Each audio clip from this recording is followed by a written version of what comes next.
हैं उसको। ठीक है, इसमें क्या होता है, घटना होते समय या घटना के कुछ देर पहले या घटना के ठीक बाद जो कुछ भी बोला गया, कहा गया, सुना गया, ये सब जो है सेम ट्रांजैक्शन में आता है। और भले ही ये जो है हाँ अनुश्रुत रूप में ही क्यों ना आए, जैसे कि हियर से एविडेंस। इसका एक उदाहरण मैं बताया था कि एक लड़की ऑपरेटर को फ़ोन लगाती है, टेलीफोन ऑपरेटर को, कि मुझे पुलिस चाहिए बचाओ, ऐसा टाइप। ये उसके बाद वो फ़ोन कट हो जाता है और वो ऑपरेटर जो है उस एड्रेस में पुलिस भेज देती है। ठीक, वहाँ पर पुलिस ये पाती है कि एक महिला जो है उसको गोली लगने से मरी हुई पाई गई और बंदूक चलाया गया था उसके पति के द्वारा। पति बोल रहा था कि गलती से चल गया मेरे से, यानी ये एक्सीडेंट है, कम से कम मैं मर्डर तो नहीं किया हूँ, 302 में तो नहीं जाना चाहिए।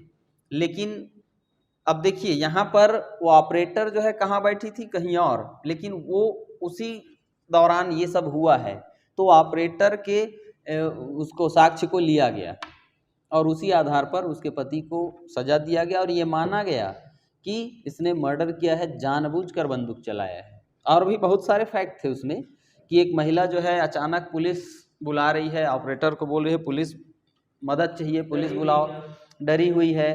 ठीक, और उसका पति बोल रहा है कि मैं गलती से गोली चला है। तो कोई ऐसे कैसे होगा कि गोली चलने से पहले, हाँ गोली चलने वाला है उससे कुछ समय पहले कोई बोले कि मुझे ऑपरेटर पुलिस चाहिए बचाओ, ये सब तो इसलिए ना हाँ हाँ ये है। ठीक है, वो 3-4 ठो अपन नहीं देखे थे, ब्राइटन, और उसके बाद क्या था एक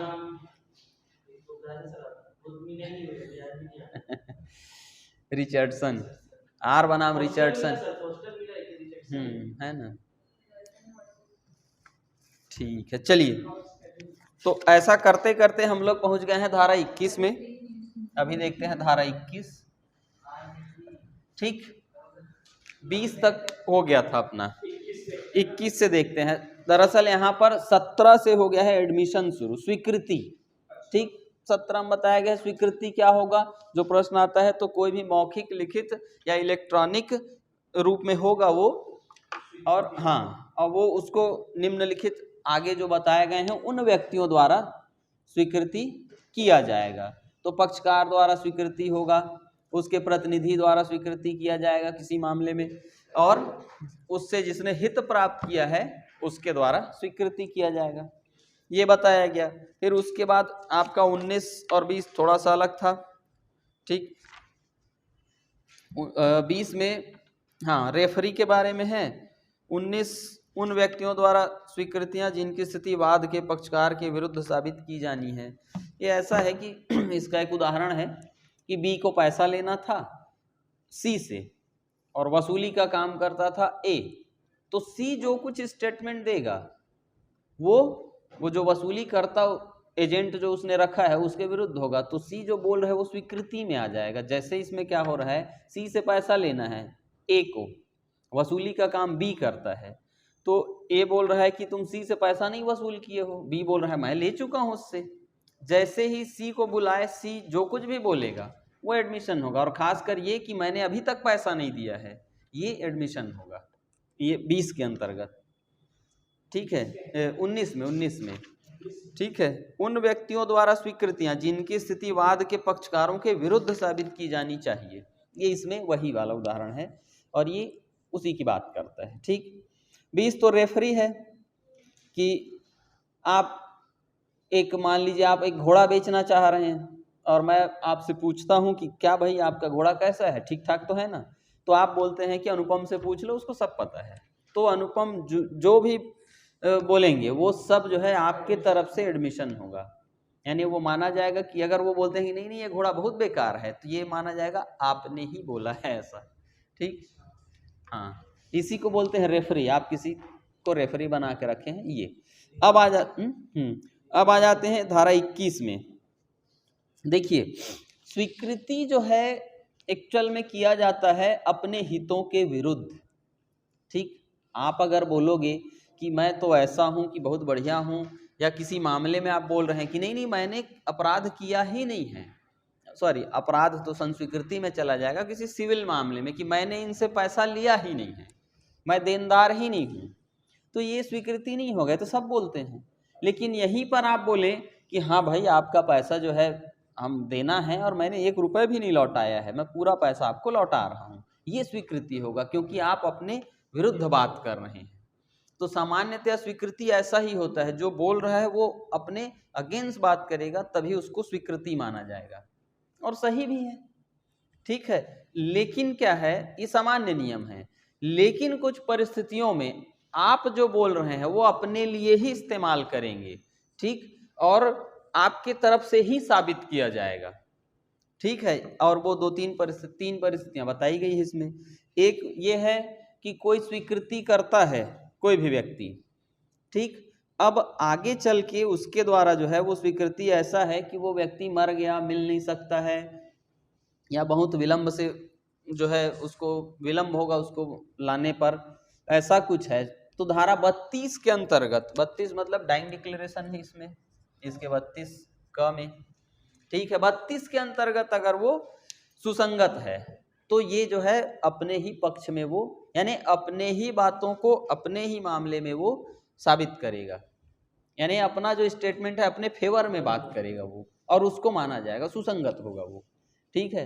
नहीं तो यहाँ तो ऐसा है कि हर कोई बोलता है कि नहीं नहीं मैं नहीं लिया हूँ, ठीक, ये लेकिन यहाँ पर वो मर गया है और वो कहीं लिख कर रखा है कुछ, और वो उसकी स्वीकृति की श्रेणी में आ रहा हो तो भी उसको माना जाएगा, ठीक। ये अपवाद जैसा है ये। और दूसरा ये है, कोई स्वीकृति उसे करने वाले व्यक्ति द्वारा अपने ही पक्ष में तब साबित किया जाएगा जब उसके मन या शरीर की दशा ऐसी हो जिसमें ये, हाँ, और ऐसे आचरण के साथ किया गया हो कि जिससे कि आप ये अनुमान लगा सकते हैं कि वो सच ही बोल रहा है। वही वाला था, वो एक्सीडेंट के ठीक बाद वो जो है बोल रहा है, तो उसके मन या शरीर की दशा ऐसी है कि ऐसे समय में तो झूठ बोलेगा ही नहीं, ठीक है, हाँ, मरता हुआ, तो ये जो है वो अपने ही पक्ष में उसको वो साक्ष्य के रूप में इस्तेमाल करेगा, ठीक है। हाँ, मन या शरीर की दशा और आचरण उसका जो है वो उसको और अधिक संभाव्य बना देता है सत्य होने के लिए।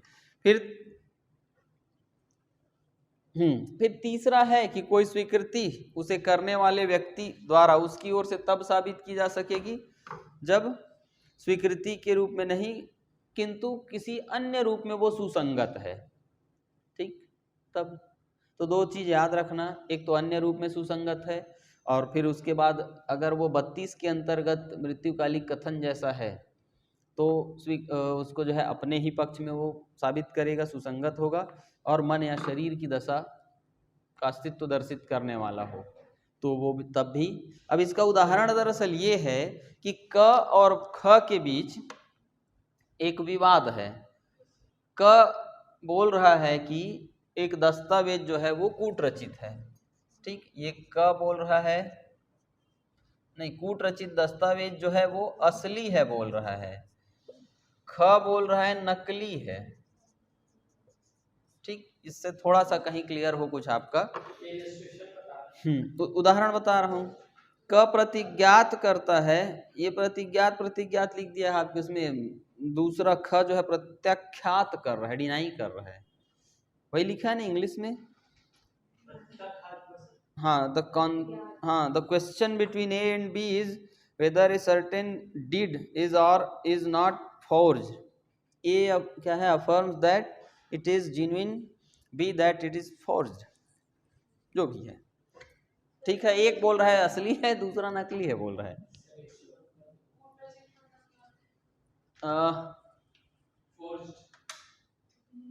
कूट रचना क्या है, जैसे कि एक दस्तावेज है वो कूटकरण है, वो रचना मतलब समझ आइए कि इसमें हो रहा है कागजों में, कापी किताब में, तो इसमें जैसे है, जैसे आपको चेक दिया गया है 1 लाख रुपए का, ठीक, ये 1 लाख रुपए का चेक है, ठीक, और आप क्या किए, नहीं अनुपम जी थोड़े बदमाश वो हैं शरारती हैं बोला जाए, आपके लिए को लेकर, खासकर आपको नुकसान पहुंचाने की फिराक में, ये जाके इसमें जो है एक ठो बिंदु लगा दिए यहाँ 10 रुपए हो गया वो, ठीक है, ये भी कूट रचना है। आपका 1 लाख को सीधा 10,000 में डाल दिए, ठीक।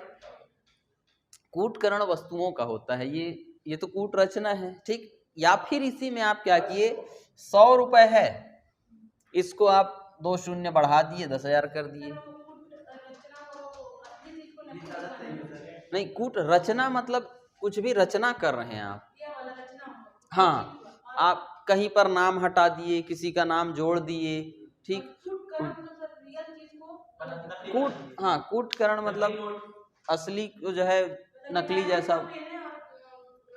इसी के जैसा मिलता जुलता एक और बना दो आप, थोड़ा बहुत जो है, हाँ, वो तो वो अलग ही धारा है, वो ऊपर नीचे, तो ठीक है। तो कूट रचना में क्या होता है कि जैसे वसीयत है, उसमें आप कुछ फेर फार कर दिए, ठीक। कुछ भी कागज है एग्रीमेंट में, FIR में किसी का नाम खुरच के मिटा दिए या नया नाम जोड़ दिए, धारा कुछ कर दिए, कुछ भी ये सब कागजों में कर रहे हैं, सब कूट रचना होगा, ठीक। वो चल जाता है उतना, नहीं, आप अपने मार्कशीट में घर बैठे बढ़ा के रखे रहो, कोई दिक्कत नहीं है।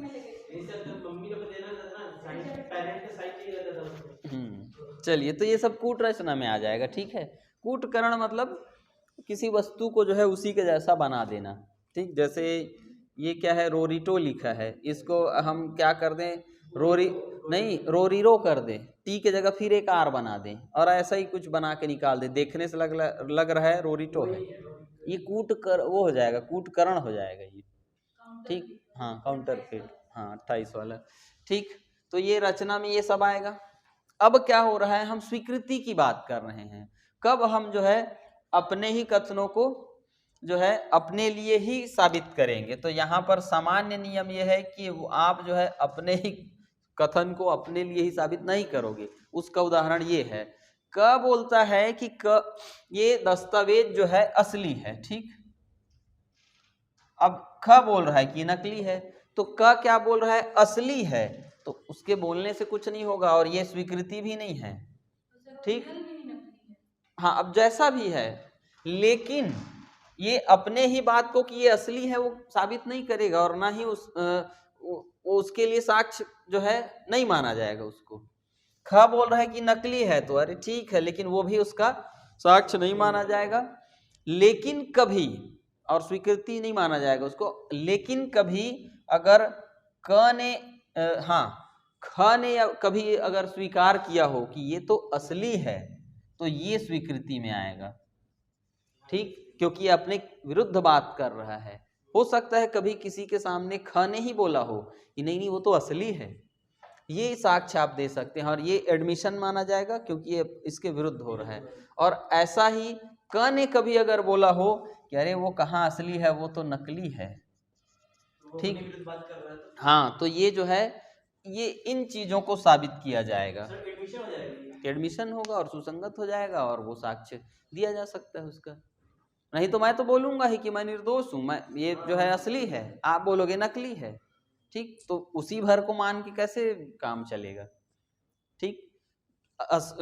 अंततः वो जो है स्वीकृति नहीं होगा, वो तो हर कोई बोलता है अपने मामले की ये है, वो एडमिशन नहीं है। जब ही आप अपने विरुद्ध बात करेंगे वो एडमिशन में आएगा।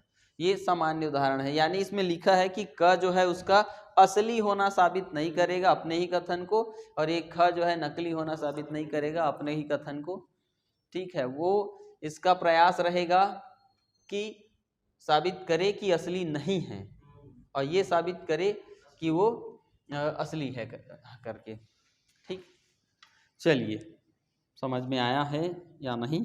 ये देखो, ख का हाँ, ख का कोई कथन की विलेख असली है, क साबित कर सकेगा, तथा क का कोई कथन विलेख कूट रचित है, ख साबित कर सकेगा, किंतु क अपना यह कथन की विलेख असली है साबित नहीं कर सकेगा, न ही ख अपना यह कथन की विलेख कूट रचित है साबित कर सकेगा, वही जो बोल रहे हैं उसी को साबित नहीं करेंगे, हाँ, लेकिन एक दूसरे के अगेंस्ट जो है उसको वो साबित करेंगे। चलिए,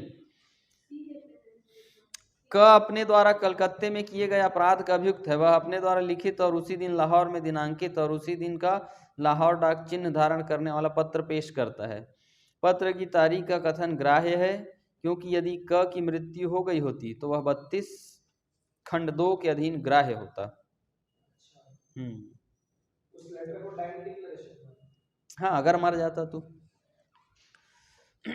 तो ये उसी में जाने के कारण ये पूरा ऐसा ही मिलेगा, ठीक, ऐसा ही लिखा हुआ। तो 32(2) में जाने के कारण अगर वो मर जाता तो वो डिक्लेरेशन में आ जाता, क्योंकि पहले से लिख के रखा है कहीं, तो ये जो है ग्राह्य होगा। बताओ, इसमें सीधा ग्राह्य बता रहा है। ये 21(a) के संदर्भ में है ना।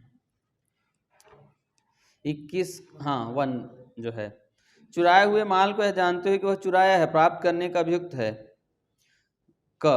वह यह साबित करने की प्रस्तावना करता है कि उसने उससे उसके मूल्य से कम बेचने से इनकार किया था। यद्यपि ये स्वीकृतियां हैं तथापि इन कथनों को साबित कर सकेगा, क्योंकि ये विवादक तथ्यों से प्रभावित उसके आचरण के स्पष्टीकारक हैं।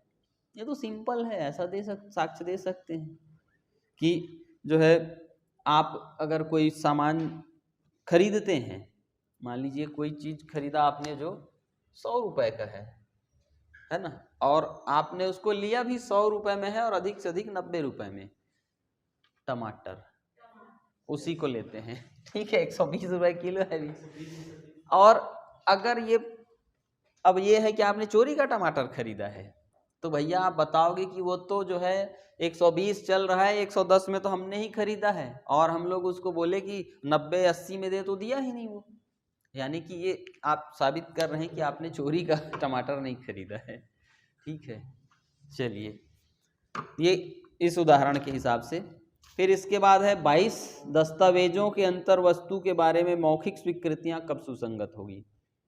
ठीक, ये दरअसल ये है हाँ, when oral admission is contents of documents are relevant. ठीक, इसमें ये है कंटेंट, आप ये जो भी दस्तावेज है इसी को दस्तावेज मान लेते हैं, इसमें आपने जो कुछ भी लिखा है ये अंतर वस्तु है, तो उसमें क्या क्लॉज आपने डाल के रखा है वो अंतर वस्तु है। ठीक, अब उसके बारे में इसमें जो है मौखिक, ये लिखा नहीं है, आप मौखिक स्वीकृतियों की बात कर रहे हैं, कब सुसंगत होगा, इसका साक्ष्य भी आप नहीं दे पाओगे, ये 2 धारा आगे जाके पढ़ेंगे। ठीक, 92 में खासकर, हाँ, उसमें फेर फार परिवर्तन करने का साक्ष्य। ठीक है, तो यहाँ पर कब जो है मौखिक स्वीकृतियां सुसंगत होंगी, कब, जब प्रश्न यह हो कि वह दस्तावेज जो है वो असली नहीं है, नकली है, और दूसरा धारा 65 के अंतर्गत आप उसका द्वितीयक साक्ष्य दे सकते हैं, कहा जाए। ठीक, बस यही 2 बातें हैं उसमें जो लास्ट लाइन में लिखा है। क्या लिखा है इसमें कि किसी दस्तावेज के अंतर वस्तु के बारे में मौखिक स्वीकृतियां तब तक सुसंगत नहीं होती है यदि और जब तक उन्हें साबित करने की प्रस्तावना करने वाला पक्षकार यह दर्शित न कर दे कि ऐसी दस्तावेज के अंतर वस्तुओं का द्वितीयक साक्ष्य देने का वह तस्मिन पश्चात दिए हुए नियमों के अधीन हकदार है, वो सेकेंडरी एविडेंस दे सकता है। ठीक, और जब तक पेश किए गए दस्तावेज का असली होना प्रश्नगत न हो। ठीक, विवाद हो कि वो असली है कि नकली है इस पर, और जो भी उसको साबित करना चाह रहा है वो उसका द्वितीयक साक्ष्य देने का अधिकार रखता है। इस कंडीशन में दस्तावेजों के अंतर वस्तु का जो है हाँ, उसके बारे में मौखिक स्वीकृतियां जो है किया जा सकता है, ये 2 कंडीशन में। ठीक, दस्तावेज का जो है नकली होना या असली होना, वो उस पर विवाद हो। ठीक है, ये एडीजे में आया था, ये 15, 16, 17 कभी ऐसे छोटे छोटे प्रश्न आते रहते हैं, 1-1, 2-2 लाइन के, 1-1, 2-2 नंबर, 4 नंबर, ऐसा बढ़िया रहता है, सब बना लेते हैं। हाँ, सब पढ़ के गए रहते हैं। ठीक है, फिर इसके बाद 22 का है इलेक्ट्रॉनिक अभिलेख की अंतर वस्तुओं से संबंधित मौखिक स्वीकृतियां कब सुसंगत है। तो इसमें भी वही है, तब तक सुसंगत नहीं होगा जब तक पेश की गई इलेक्ट्रॉनिक अभिलेख की असलियत प्रश्नगत ना हो। ठीक, विवाद इसके असली होने पर है, और यहाँ पर चूंकि वो इलेक्ट्रॉनिक अभिलेख नहीं है, कोई भी दस्तावेज की बात कर रहा है, तो दो ही बातें हैं। धारा 65 में आप द्वितीयक साक्ष्य दे सकते हो और उसका असली होना प्रश्नगत हो। तब क्या करेंगे आप, उसके अंतर वस्तु के मौखिक स्वीकृतियों का साक्ष्य दे सकते हैं। ठीक, और वो सुसंगत होगा। ठीक है, हालांकि धारा 22 बहुत जल्दी समझते नहीं हैं, याद भी नहीं होता है, बहुत दिक्कत होता है उसको समझने में। इसलिए ये दो शब्द जो मैं बोला हूँ वो ध्यान रखिए। वो कौन सा बोल दी अच्छा, हाँ हाँ, यस यस। तो ये जो है आपका oral admission as to the contents of a document are not relevant unless and until the क्या है party proposing to prove them so that he is entitled, yes, he is entitled to give secondary evidence of the content of such document under the rule hereafter content, और दूसरा है unless the क्या है genuineness of a document producing question, yes, ये दो condition में आप secondary evidence वो उसके जो है कंटेंट का जो है ओरल एविडेंस दे सकते हैं। ठीक है, फिर 22 का इलेक्ट्रॉनिक अभिलेख की अंतर वस्तु, तो वो अभिलेख इलेक्ट्रॉनिक अभिलेख ही विवादित होना चाहिए असली होने पर। फिर 23 है सिविल मामलों में स्वीकृतियां कब सुसंगत होती है। तो सिविल मामले में स्वीकृति सुसंगत नहीं है। ठीक, लेकिन इसमें भी परंतु जुड़ गया है। परंतु कब ये होगा, जब दोनों ही पक्षकार इस बात पर सहमत हो गए कि अब आगे इसका साक्ष्य नहीं दिया जाएगा, और परिस्थितियों से न्यायालय यह अनुमान कर सके कि पक्षकार आपस में सहमत थे कि उसका साक्ष्य नहीं दिया जाएगा। एज इट इज, ये जो है अच्छे से पढ़िए, ये प्रश्न आता है प्रीलिम्स में। ठीक, ये 23 वाला सिविल मामलों में स्वीकृतियां कब सुसंगत होती है, ये प्रश्न रहेगा। 23 इस एक्सप्लेन नहीं, सेक्शन ही आएगा। ठीक, हाँ 23 इसी का दो हिस्से में बना के कई बार पूछा गया है प्रश्न, कि पहला चीज ये है कि सिविल मामलों में स्वीकृतियां सुसंगत नहीं हैं। ठीक, ये लेकिन किस कंडीशन में वो सुसंगत हो जाएगा, जब दोनों पक्षकार इस बात के लिए सहमत हो जाएं कि अब आगे इसका साक्ष्य नहीं दिया जाएगा। ठीक, और न्यायालय जो है परिस्थितियों के अनुसार अनुमान कर सके कि वे पक्षकार सहमत हो गए हैं कि अब वो उसका साक्ष्य नहीं देंगे। ठीक, तब सुसंगत होगा, अदरवाइज सुसंगत नहीं है। यही कंडीशन है जब वो सुसंगत होगा। ठीक, क्या चीज, सिविल मामलों में स्वीकृतियां। ठीक है, बाकी इसके बाद आ जाते हैं हम धारा 24 में। अब एक एक लाइन का है। ठीक, अब यहां से शुरू होता है कन्फेशन। कन्फेशन मतलब अपराध की स्वीकारोक्ति। अभी तक स्वीकृति था, तो हाँ स्वीकार करना एक तरह से। अब अपराध को किसी ने स्वीकार कर लिया है, ठीक, तो उसको एडमिशन थोड़ी बोलेंगे, उसको कन्फेशन ही बोला जाएगा। इसलिए बस यही अंतर है। सिविल मामलों में कुछ आप जो है स्वीकार कर रहे हैं तो वो एडमिशन कर रहे हैं। हालांकि आप दोनों में ही बोल सकते हैं, लेकिन अर्थ बदल जाएगा। एडमिशन बोलेंगे आप, स्वीकृति बोलेंगे, तो सुनने वाला व्यक्ति क्या नहीं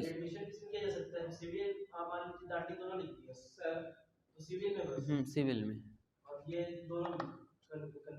नहीं, यही आपराधिक में होगा। ऐसा प्रश्न नहीं आएगा, ये विवादित रहता है ये प्रश्न। ठीक है, हाँ तो संस्वीकृति ही तो मैं बोल रहा हूँ जी। कई मतलब है भाई, कन्फेशन। ठीक है, संस्वीकृति ही लिखा है इसमें भी। अरे मैं जो है बोल दिया, यहाँ पर देख रहे थे आप।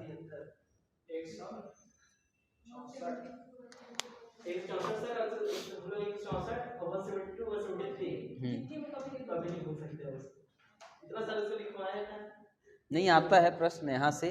तो 164 में पूछा जाता है कि कौन सा मजिस्ट्रेट 164 अभिलिखित करेगा।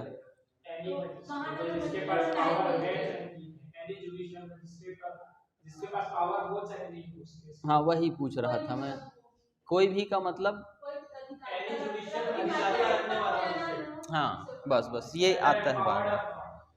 ठीक है, अभी तो 164 का भी आ गया है, क्या क्या उसमें भी लिखवाते हैं, है ना। चलिए वो आता है 164, बहुत इंपॉर्टेंट है, वहाँ से प्रश्न आता है। और उससे बहुत बढ़िया है कि आप बहुत अच्छे से पढ़े हैं, पूरा उसमें जो बना है वो सब हाँ कहीं से कुछ भी आ सकता है ना। ध्यान रखिएगा, उसको वैसे ही पढ़ा जाता है कि उसने जो है वो उसको समझाएगा कि भैया आप कन्फेशन एडमिशन करने के लिए जो है बाध्य नहीं है, ठीक, और उसके बाद वो लिखवाएगा भी।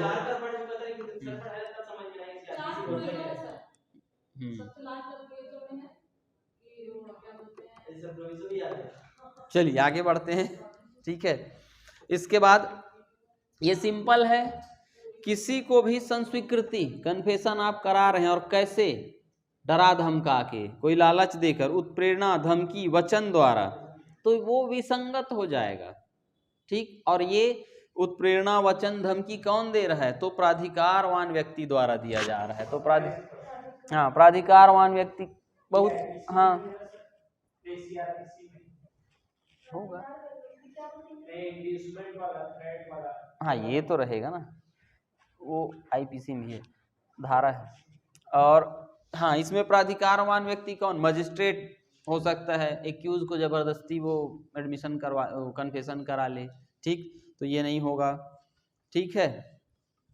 पुलिस वाले हैं, ठीक, उत्प्रेरणा, धमकी, वचन, ये सब दे के प्राधिकारवान व्यक्ति जो है उसको स्वीकृति करा रहे हैं, अपराध स्वीकार करवा रहे हैं, तो ये सब जो है विसंगत होगा, ठीक। इसमें यही है कि अगर वो खुद से प्राधिकारवान व्यक्ति में मजिस्ट्रेट, उनके कार्यकारी, लिपिक, पुलिस, जेल, अभियोजक, ठीक, वकील भी हो सकता है इसमें, ये सब होंगे, ठीक है। मालिक हो सकता है, गांव का मुखिया हो, मालिक अपने नौकर के लिए गांव का मुखिया हो सकता है, प्रधान हो सकता है, पंच सरपंच हो सकते हैं, ये सारे प्राधिकारवान व्यक्ति हैं, अपने अधीनस्थ उसको जो है, नहीं वो नहीं आएगा, ये आपके समझने के लिए था। आप इतना समझिए, धारा 24 उत्प्रेरणा, धमकी, वचन आदि के आधार पर क्रिमिनल केस में संस्वीकृति कराया जाता है, तो वो नहीं, ये वाला नहीं, यहाँ पर तो डरा धमका के लिया जा रहा है कन्फेशन उससे, ठीक है, एक्स्ट्रा जो है इससे हटके है, ठीक। तो वो जो है विसंगत होगा, सुसंगत नहीं होगा, मतलब इसका हाँ वो इसलिए, और विसंगत मतलब उसका एविडेंशियल वैल्यू 0 रहेगा, कोई मतलब नहीं दिया जाएगा ऐसे उसका साक्ष्य। जैसे ही पता चला किसको विसंगत, सुसंगत ही नहीं है, आप दे ही नहीं सकते ऐसा साक्ष्य, विसंगत हो गया, हाँ इररिलेवेंट हो गया वो। और हम क्या पढ़े हैं, रिलेवेंट उस जो है उसका साक्ष्य दिया जाएगा।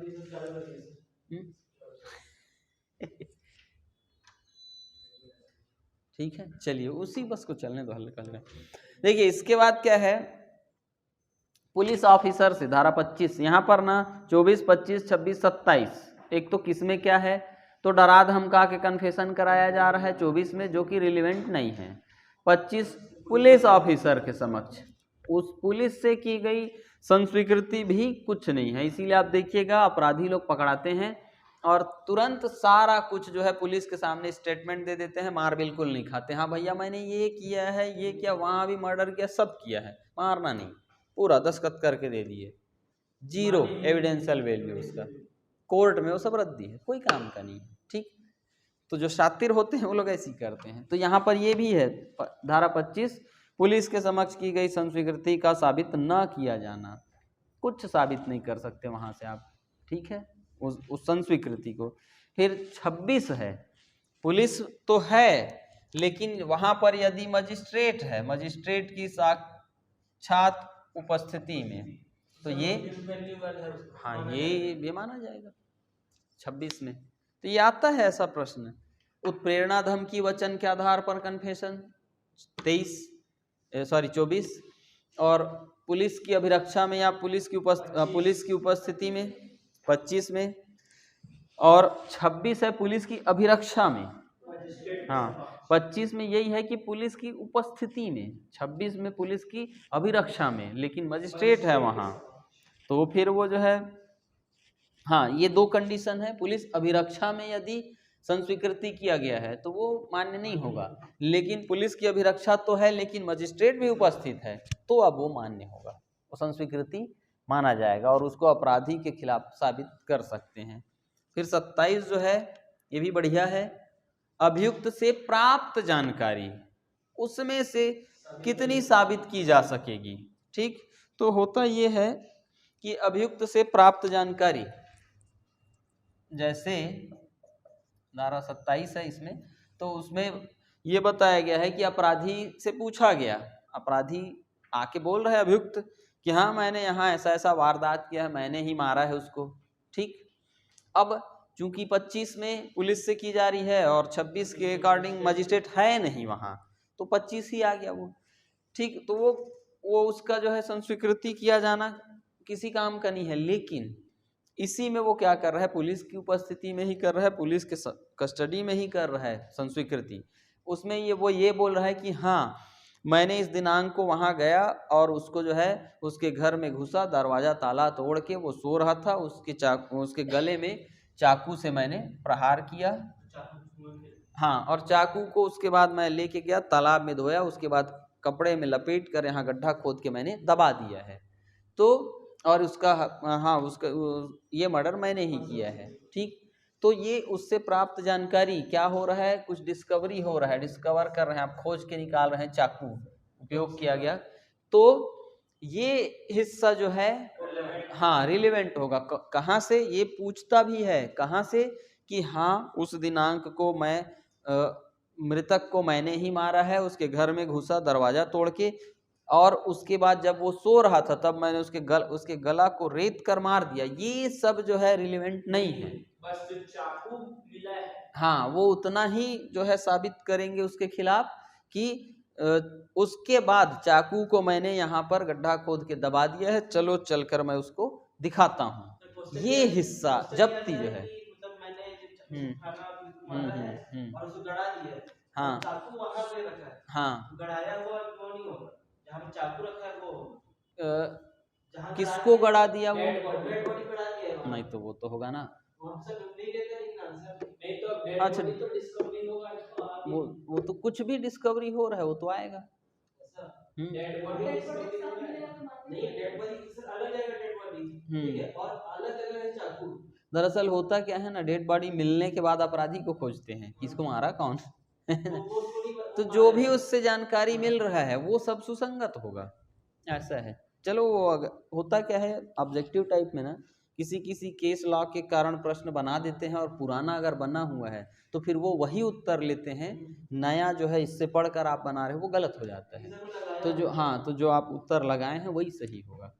ठीक है, बहुत सारे ऐसे प्रश्न आते हैं, कई प्रश्न हैं, लेकिन आयोग जो है जहाँ जिसने वो उत्तर ले लिया वही चलते रहता है। ठीक है, चलिए तो 27 में इतना ही है।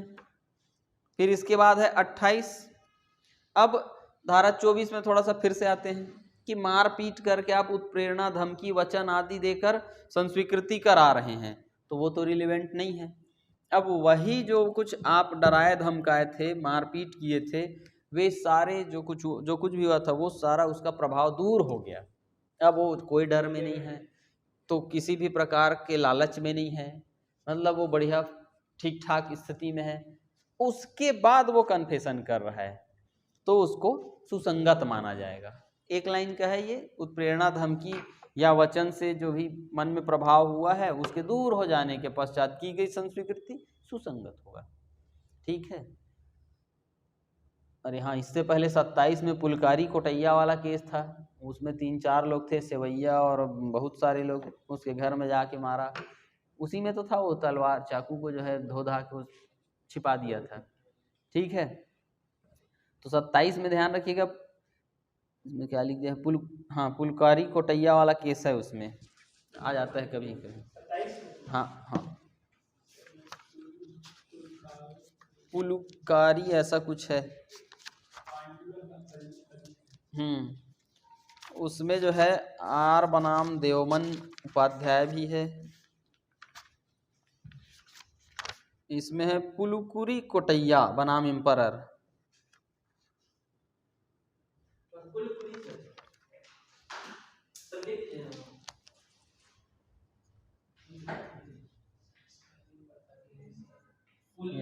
हाँ, वैसे कई जगह पुलकारी ऐसा लिखा रहता है। ये क्या किया था इसने, हाँ कोटैया एम्परर, ये किसका 27 का है ना? हाँ 27 का ही है।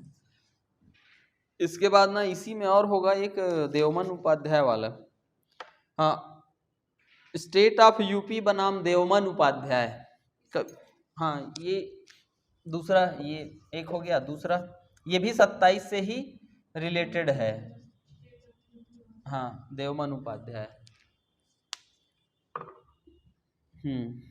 इस देखिए, अभियुक्त देवमन दुलारी से विवाहित था। दुलारी जब बच्ची थी तो उसके माता पिता स्वर्गवास हो गया। चचेरी बहन सुखदेई ने उसे पाला। ये सब ठीक है। ये दो केस यहाँ पर आता है, कभी कभार पूछ दिया जाता है। फिर अपन आ जाते हैं धारा 28, दूर हो गया मन से जो प्रभाव, वो सब ठीक है। उसके बाद किया गया संस्वीकृति सुसंगत होगा। अब 29 ये है कि कभी कभी आप संस्वीकृति प्राप्त करने के लिए अभियुक्त से उसको वचन देते हैं, और ये वचन देते हैं कि आपके इस संस्वीकृति को हम गुप्त रखेंगे, ठीक है ना, या उसको कुछ लाभ देने के लिए आप बात करते हैं। तो केवल इस कारण से कि गुप्त रखने का वचन दिया गया था, इस आधार पर वो संस्वीकृति जो है विसंगत नहीं होगा, ये सुसंगत हो जाएगा। ठीक है,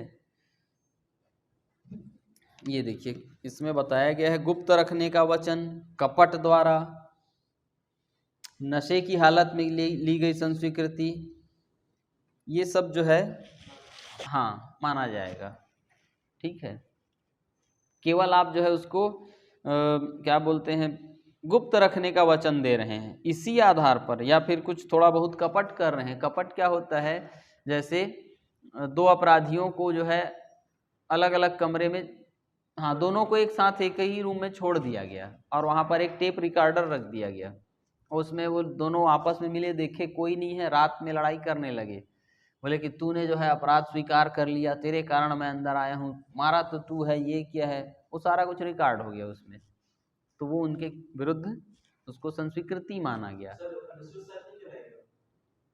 नहीं आएगा, वो संस्वीकृति में चला गया, ये यही बता रहा है ये। हाँ वो लोग हाँ बोलने वाले थे, उन्हीं की रिकॉर्डिंग थी वो, तो उसको उस रिकॉर्डिंग को तो माना ही गया, लेकिन वो एज ए कन्फेशन लिया गया उसको। हाँ 29 में तो हाँ ये गुप्त रखने और अन्य और किसी वचन आदि के कारण ना विसंगत नहीं होगा संस्वीकृति, यही बोला जा रहा है, उसको माना जाएगा, रिलीवेंट होगा ये। ठीक, विसंगत नहीं होगा, हाँ रिलीवेंट होगा। प्रवंचना, कुछ प्रवंचना मतलब ये है कि कुछ ऐसी बात करना जो कि है नहीं। एक होता है ना स्टिग्मा, एक शब्द है, क्यों कमलेश जी, स्टिग्मा क्रिएट करना, वैसा ही कुछ है। प्रवंचना ये है कि जैसे मैं आपको बोलूं कि अरे अरे कहाँ आप जा रहे हैं भैया, आपके भाई साहब वहाँ आपको देख रहे थे बहुत देर से, या आपका कोई परिचय है, परिचित का है, या हम ये बोलें कि अरे आपके तो हाँ आपके तो जो है पिताजी का एक्सीडेंट हो गया, चलिए वहाँ पर है, मैं पहचानता हूँ उनको।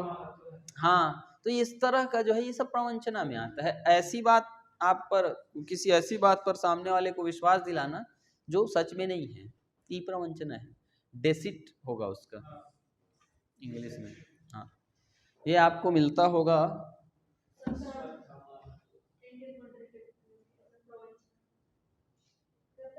आईपीसी। आईबीसी भी है सर, कहाँ पर मिलेगा? वो मिलेगा उसमें चीटिंग वाले। हाँ, 36 में आता है प्रवंचना और धोखा। हाँ, कपट में आएगा एक्चुअल में। वहीं पर है वो। कपट में तो चीटिंग, दिल्ली प्रशासन बनाम शीला ऐसा करके केस है। हाँ कुछ कपट में तो हाँ वही क्या होता है, चीटिंग, चीटिंग। हाँ सेक्शन। कपट मतलब ये होता है कि आप ऐसे बातों के लिए वचन दे रहे हैं जिन वचनों का पालन नहीं करोगे। कन्फर्म है आप कि मैं जो है, आप बोले कि आप जो है अभी रकम लगाइए 4 साल में दुगना करके देंगे, और आप अंदर से खुश हो रहे हो, करना ही नहीं है मेरे को, तो ये कपट है। हाँ, तो यही तो फ्रॉड है। आप सीधा सीधा, और यही, और आप जो ये कहानी बना रहे हो ये प्रवंचना है, आप झूठ बोल रहे हो उससे, है ना।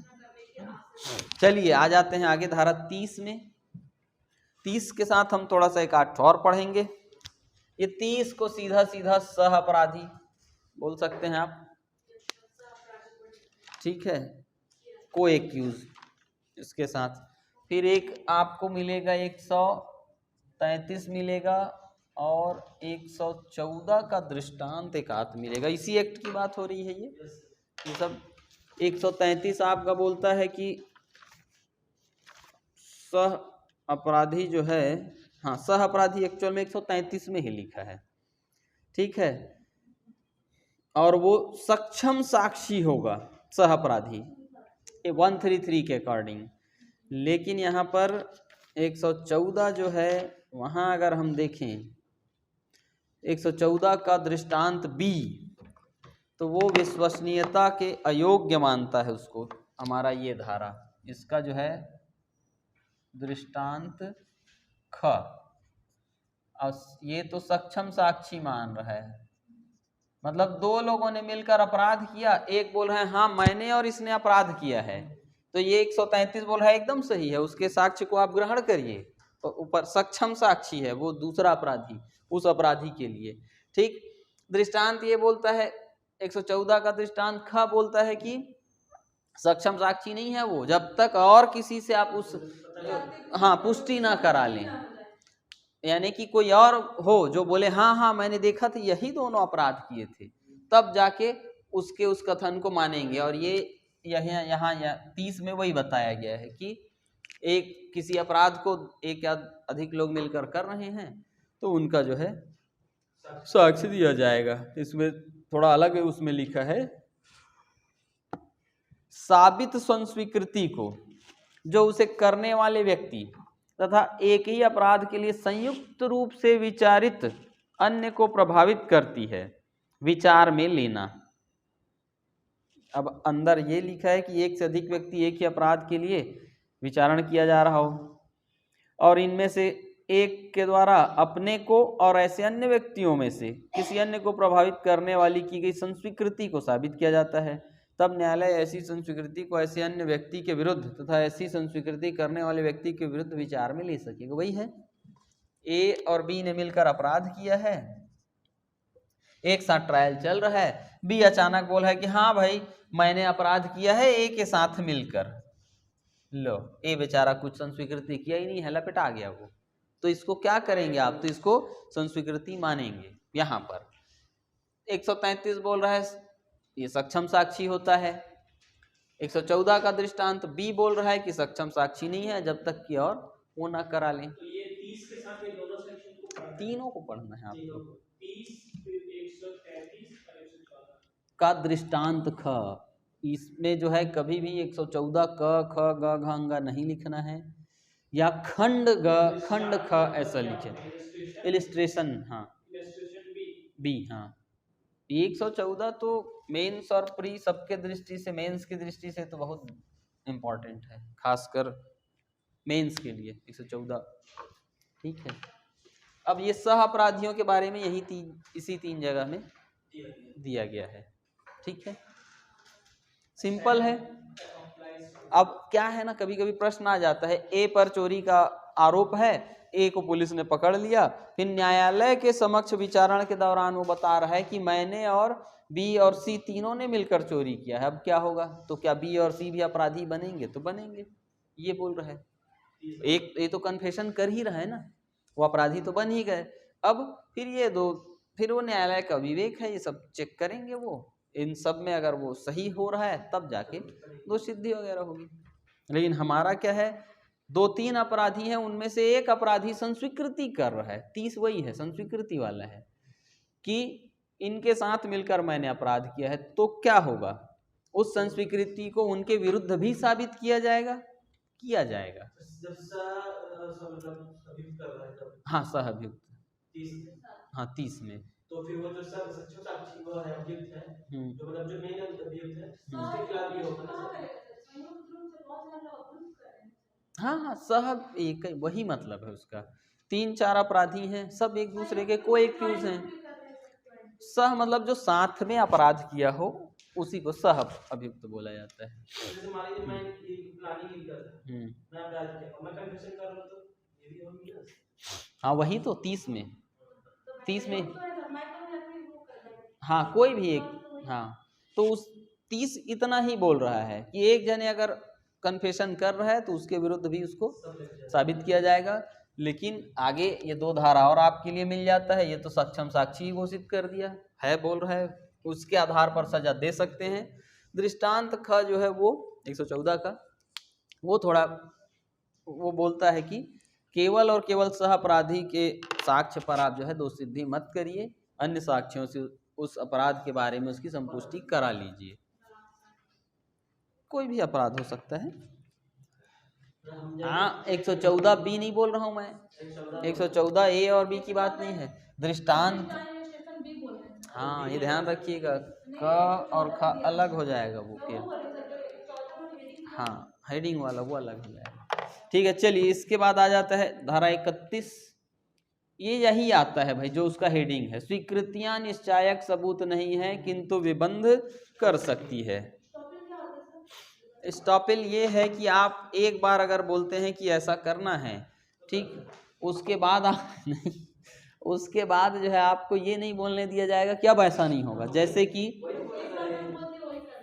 जैसे कि आप मेरे को बोले कि हाँ सर ये मेरा प्लॉट है, ये हम आपको बेच देंगे, ठीक, और बाद में अब आप ये बोलना चाह रही हैं कि नहीं अब नहीं हम नहीं बेचेंगे आपको, तो यहाँ पर विबंध लागू होगा, स्टॉपेल, कि अब आपको ये नहीं बोलने दिया जाएगा कि अब आप वो प्लॉट हमको नहीं बेचोगे। हाँ हाँ हाँ हाँ स्टॉपेल, हाँ क्या होता है इसमें, दरअसल ये है कि आपके वचन के कारण सामने वाला अपनी परिस्थिति में ऐसी तब्दीली कर लेता है। 115 देख लीजिए ना, ज्यादा है तो स्टॉपेल, हाँ बस यही है उसमें। मान लीजिए आप, उसका उदाहरण भी है कि मान लीजिए आपकी कोई प्रॉपर्टी आपके नाम पर नहीं है, पिताजी के नाम पर है, ठीक, लेकिन वारिस आप हैं आगे चलकर, ठीक है, तो और या पिताजी का भी नहीं है, बस आपको ये है कि प्रॉपर्टी मिलने वाला है, और नहीं भी ऐसा तो आपने मेरे से एक एग्रीमेंट किया या मेरे को बोला कि इसको आपको हम बेचेंगे, ठीक है, और बाद में उसके आप मालिक बन गए। अब क्या हुआ, अब मना कर रहे हैं आप, तो ये तो एक तो विबंध भी हो जाएगा, फिर सेक्शन 43 भी हो जाएगा, और कई सारे टीपीए का है वो, है ना। लेकिन सेक्शन 6A भी है टीपीए का, है ना, हाँ उसमें भी, हाँ तो वो बस उसी ताने बाने में उसको निपटाना पड़ेगा उस केस को, ठीक है। तो स्टॉपेल वही है। हाँ हाँ 6 में तो है, हाँ ए। चलिए इसके बाद जो है ये इसका 31 का यही आता है जनरली, स्वीकृतियां निश्चायक सबूत तो नहीं है किंतु विबंध कर सकती है, बार बार यही पूछा गया है क्योंकि ये हेडिंग में भी वही लिखा है और यहाँ भी यही लिखा है, और इसका मतलब यही है कि आपने एडमिशन कर लिया, स्वीकृति किया है आपने, उससे नहीं पलट आप जो है कंक्लूसिव प्रूफ तो नहीं मानेंगे, लेकिन अब आपको हम उससे पलटने भी नहीं देंगे। जैसे एक कोई वकील साहब थे, वो बड़ा अच्छा बहस करते हुए बोले कि कोई व्यक्ति एक ही समय में गर्म सांस और ठंडी सांस एक साथ नहीं ले सकता, दोनों ही, तो वैसा ही है ना। ये विबंध में यही बोला जाता है कि आप ये मत करिए, या तो गर्म सांसें लीजिए या ठंडी सांसें लीजिए, एक चीज। हाँ हाँ ठीक, विबंध का वही मतलब है।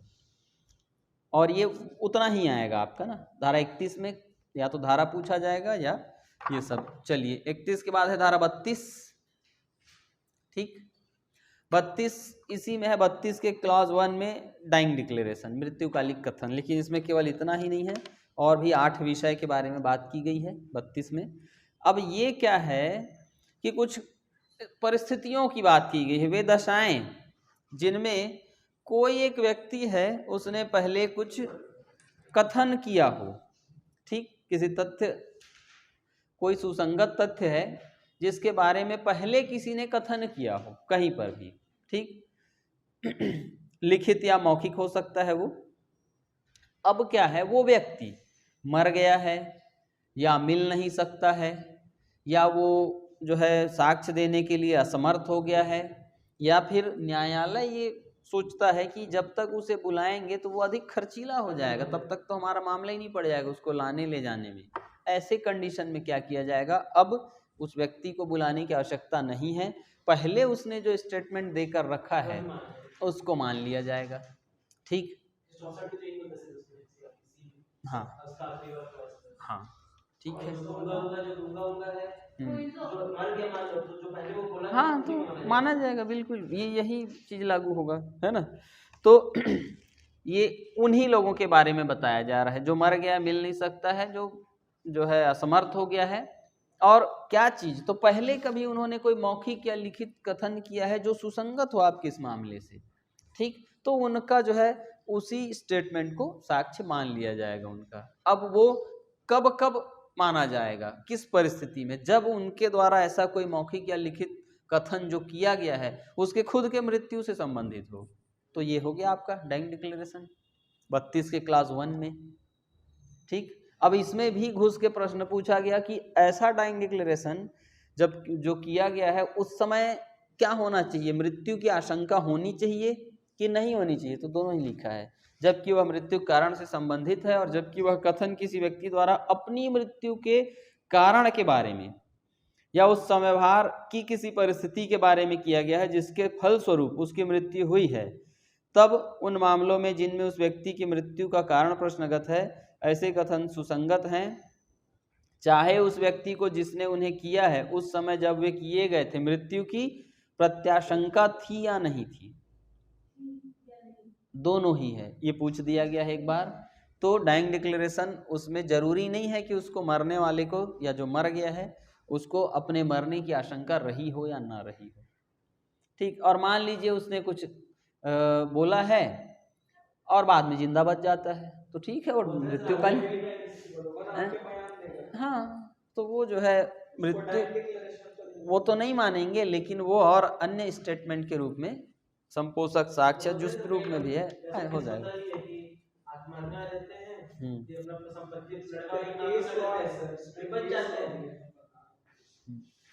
चलिए बताइएगा।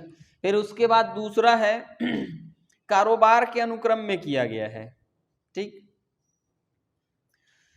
अपन पढ़े थे धारा 16 में, कारोबार के अनुक्रम में अगर किया गया है तो उसको भी माना जाएगा। जैसे कि इसमें ये था कि एक यान जो है, पानी जहाज ज़्यादा चलता था उस समय, उसको उसका कैप्टन जो है वो लिखते रहता था, और वो कारोबार के अनुक्रम में यहाँ आज पहुँचे, यहाँ आज पहुँचे, ये सब, अरे ये तो उसी में आ जाएगा, मरने के बाद जो है उसमें इसका दृष्टांत ही है वो तो, ठीक। वाइफ को बता के जाता है कि पैसा नहीं पकड़ा नारायण का केस।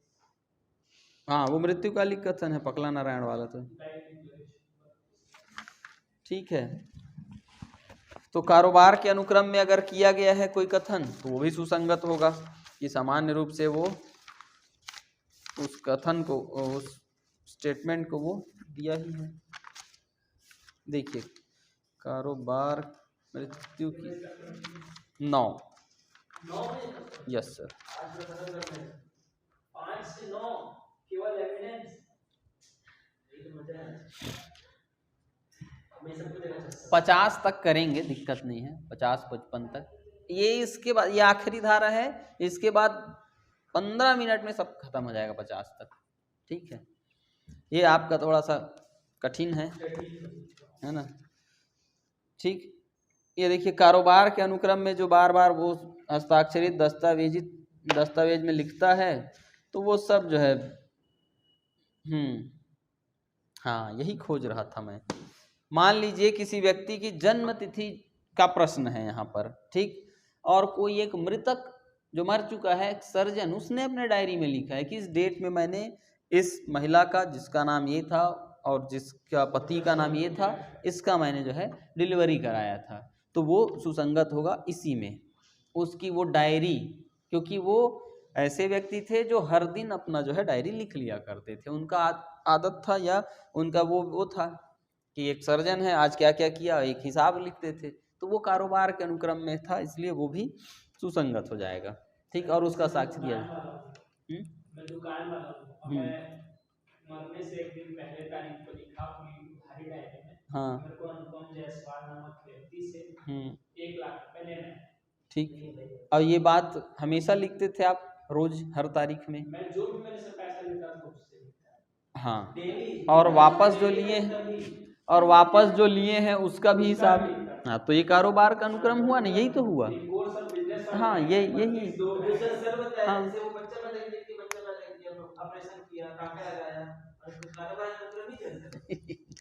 ठीक है, इसको भी ध्यान में रखना पड़ेगा आपके उदाहरण में। हाँ, वही है उसका मतलब। तो आगे चल के ये धारा भी है एक, बताऊंगा मैं, कि आप सिर्फ अपने उसमें बही खाता में लिख कर रखे हैं कि अनुपम से 1 लाख रुपए लेना है और कोर्ट चले गए, तो ये सफिशिएंट नहीं होगा। ये आपको इसको और किसी से इसकी पुष्टि करानी होगी, कोरोबोरेट कराना होगा कि सच में इसने लिया है, नहीं तो आप तो अपने घर में कई तो चिट्ठी लिख डालोगे कि 1 लाख 5 लाख इस तारीख को दिया करके, ठीक है। तो 34 आपको वहां पर रोकेगा थोड़ा सा, है ना। चलिए, इसके बाद है कारोबार के अनुक्रम में किया जाता है अथवा उस कथन को करने वाले के हित के विरुद्ध। देखिए स्वीकृति फिर से अपने ही विरुद्ध किया गया है। इसमें क्या था, इसमें एक वो डॉक्टर था सरकारी हॉस्पिटल में, उसने एक प्रसव कराने में, वही उदाहरण बार बार आ रहा है, प्रसव कराने में, डिलीवरी कराने के लिए उस व्यक्ति से कुछ पैसा लिया था उसने, जबकि कानूनन तो उसको नहीं लेना चाहिए, यानी उसने रिश्वत लिया और उसको डायरी में लिख कर रखा कि इस व्यक्ति का हमने, और उसी बच्चे का जो है बर्थ सर्टिफिकेट या जन्म तारीख विवादित हो चुका है, तो ये डायरी उसके जन्म तारीख को प्रमाणित करने के लिए रिलीवेंट होगा। क्यों? क्योंकि वो जो लिख रहा है व्यक्ति वो अपने खिलाफ बात कर रहा है। हो सकता है कि उसके ऊपर केस चलना शुरू हो जाए, अगर जिंदा रहे तो, वो मर चुका है वो, ठीक, उसकी वो डायरी मिली, तो वो चूंकि ऐसा लिखा है, अपने अगेंस्ट बात कर रहा है, इसलिए वो जो है सुसंगत होगा यहाँ, ठीक। फिर लोक रूढ़ि के बारे में कोई राय देता हो, ये हो गया। फिर नातेदारी के अस्तित्व से संबंधित हो। चौथा है लोक रूढ़ि, या जनरली इधर से प्रश्न नहीं आता है, 3 तक तो आता ही है, लेकिन ये लोक रूढ़ि के बारे में कोई साधारण हित विषय के बारे में कोई राय देता है। अब कोई व्यक्ति है जो कुछ लिख के रखा है उसने, और उससे किसी रूढ़ि प्रथा की बातें हो रही है, उसके बारे में वो राय दे रहा है, तो वो भी सुसंगत होगा, उसके जो भी कथन उसने उसमें जो लिख कर रखा है। ठीक है। हाँ, लेकिन ये इसके लिए आवश्यक ये है कि जो ऐसा कथन कर रहा है या लिख के रखा है, जिसने वो उसको उस रूढ़ियों के बारे में पता होना चाहिए, ठीक। फिर इसके बाद है नातेदारी के अस्तित्व के संबंध में, हाँ, कि किसी के बीच में कोई रिश्तेदारी कैसी थी, इसके बारे में कोई कुछ बोल रहा है और वो मर चुका है, तो उसके वे कथन मौखिक लिखित जो भी हैं वो सब सुसंगत होंगे कब? ऐसी रिश्तेदारी को साबित करने के लिए। ठीक है, ये कि कोई रक्त, विवाह, दत्तक किस तरह से आपस में रिलेटेड हैं। ठीक है, ब्लड, मैरिज और एडॉप्शन। हाँ ठीक है। अब होता है कई बार कि बताते हैं लोग कि अरे नहीं वो तो पिता पुत्र हैं, जैसे एक माँ बेटी है करके शीना बोरा का एक बहुत पहले केस हुआ था। माँ बेटी है, फिर पता नहीं क्या क्या है, बड़ा भयंकर एंगल आया था उसमें।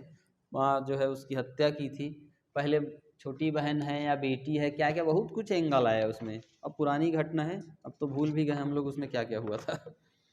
ठीक, फिर उसके बाद है कुटुंब के बातों से संबंधित विल या विलेख में किया गया है। ठीक, तो फैमिली के बारे में कुछ भी जो कुछ उस विल वसीयत इसमें कुछ बनाया गया है, समाधि प्रस्तर, कुटुंब चित्र, कुटुंब वंशावली, इन सब में है तो वो भी सुसंगत होगा, उनका साक्ष्य आप दे सकते हैं।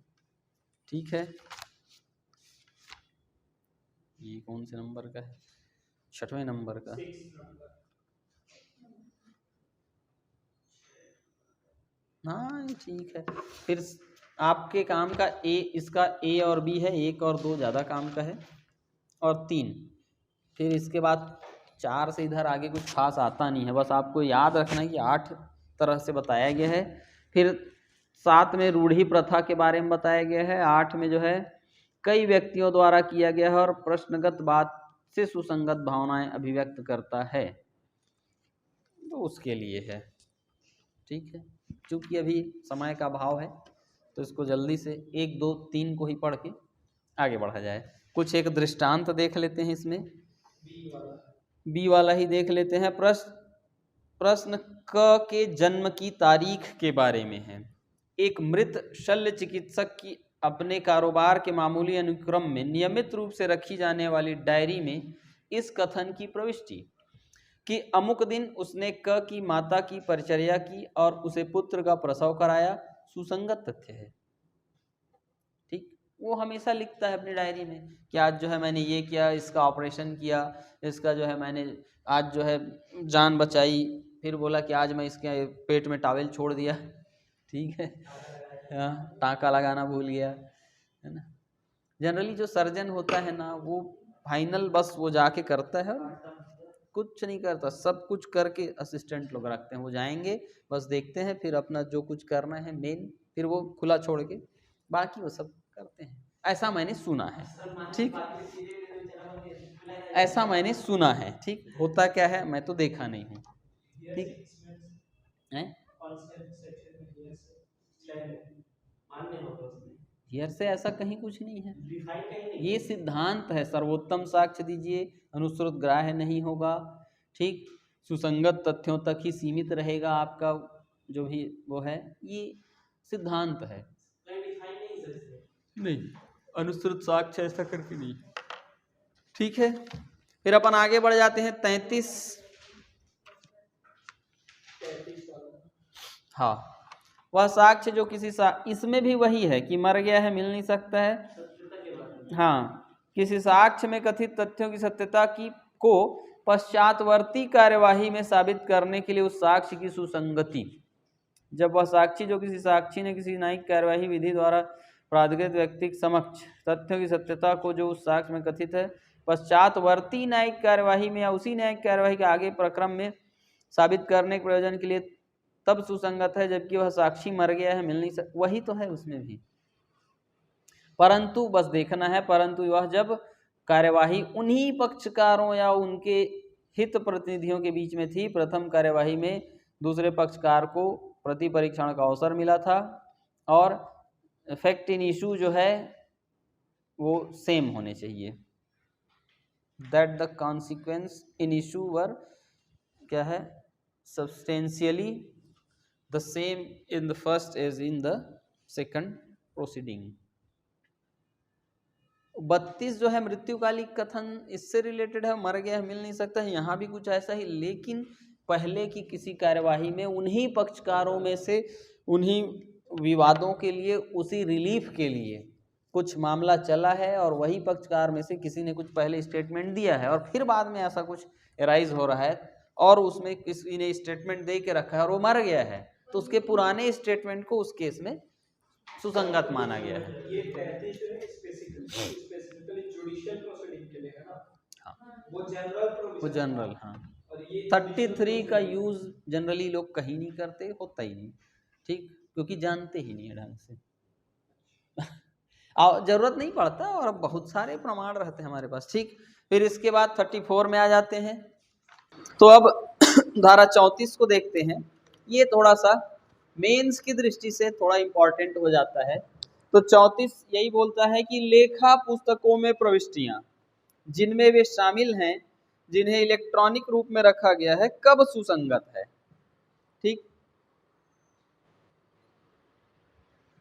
ठीक है, तो आपके पास अपना जो अभी हम लोग उदाहरण बता रहे थे, देख रहे थे, आपका अपना लेखा वही कुछ आप लिख कर रखे हैं, ठीक है। इसमें आपने कुछ लिख कर रखा है कि अनुपम जी से आपको 100 रुपए लेना है, ठीक।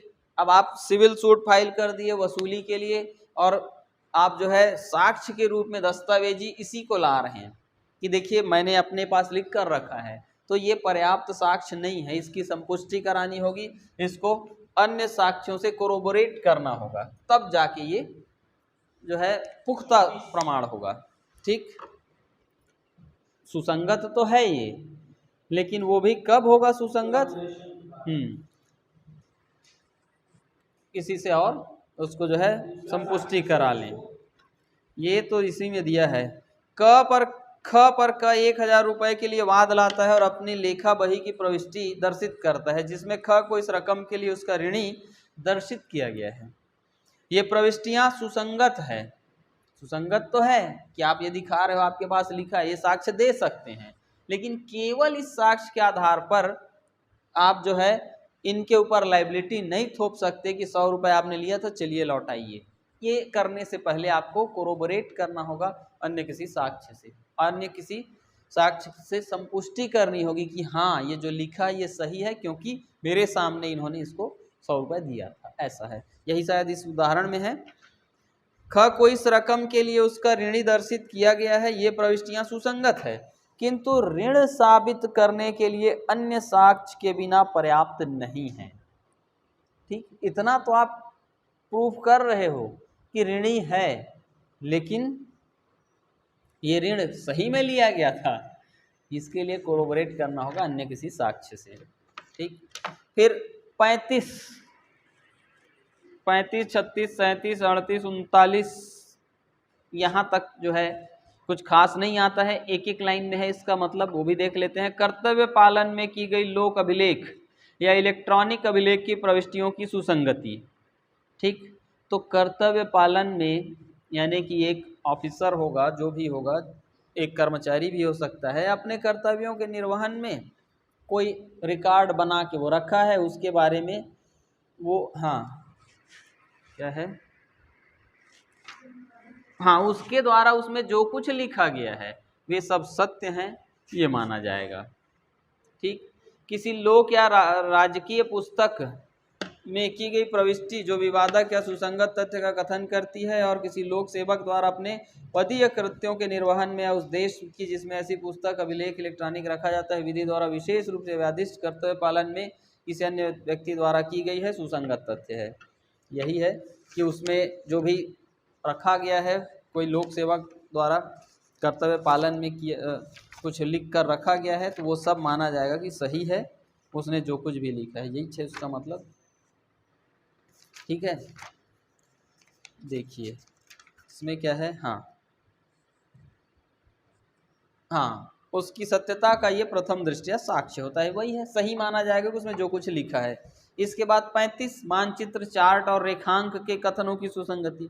तो जितना भी हम लोग चित्र नक्शा वगैरह देखते हैं तो ये सब के बारे में माना जाएगा कि वो सब सही सही आपको बता रहा है, उसमें जो कुछ है वो प्रविष्टि सही है, ठीक। 36 केवल इतना ही है, ठीक है। मानचित्र, चार्ट जो खुले आम बिकने के लिए हैं या जो सरकार के अधिकार में बनाए गए हैं, इस बात का वो स्वयं साक्ष्य है, कि उसमें कही गई बातें जो है सब सही है। ठीक। और जब भी ऐसे किसी मानचित्र को लेकर विवाद हो, कहीं पर वो नक्शा दिखाना हो, तो उन मानचित्रों को आप प्रस्तुत कर सकते हैं और वो मानचित्र सुसंगत होंगे साक्ष्य के रूप में। ठीक। फिर 37 है, 37 38, अच्छा 37 अधिनियमों या अधिसूचनाओं में अंतर्विष्ट लोक प्रकृति के तथ्य। तो भाई जो भी अधिनियम अधिसूचना में लिखा है वो भी सब सही है, उनका भी आप साक्ष्य दे सकते हैं, सब सुसंगत होंगे। ठीक है। 38 में विधि पुस्तकों में अंतर्विष्ट कथनों की सुसंगति। तो जो भी हमारे यहाँ कानून की किताबों में जो कुछ लिखा गया है, 35 36 37 38 से कुछ नहीं आता है। आ गया तो अधिक से अधिक पूछा जाएगा मानचित्र कौन सी धारा में है। ठीक। सुसंगति तो है, सब जो है सही माना जा रहा है और उसका जो है साक्ष्य दिया जा सकता है। हाँ।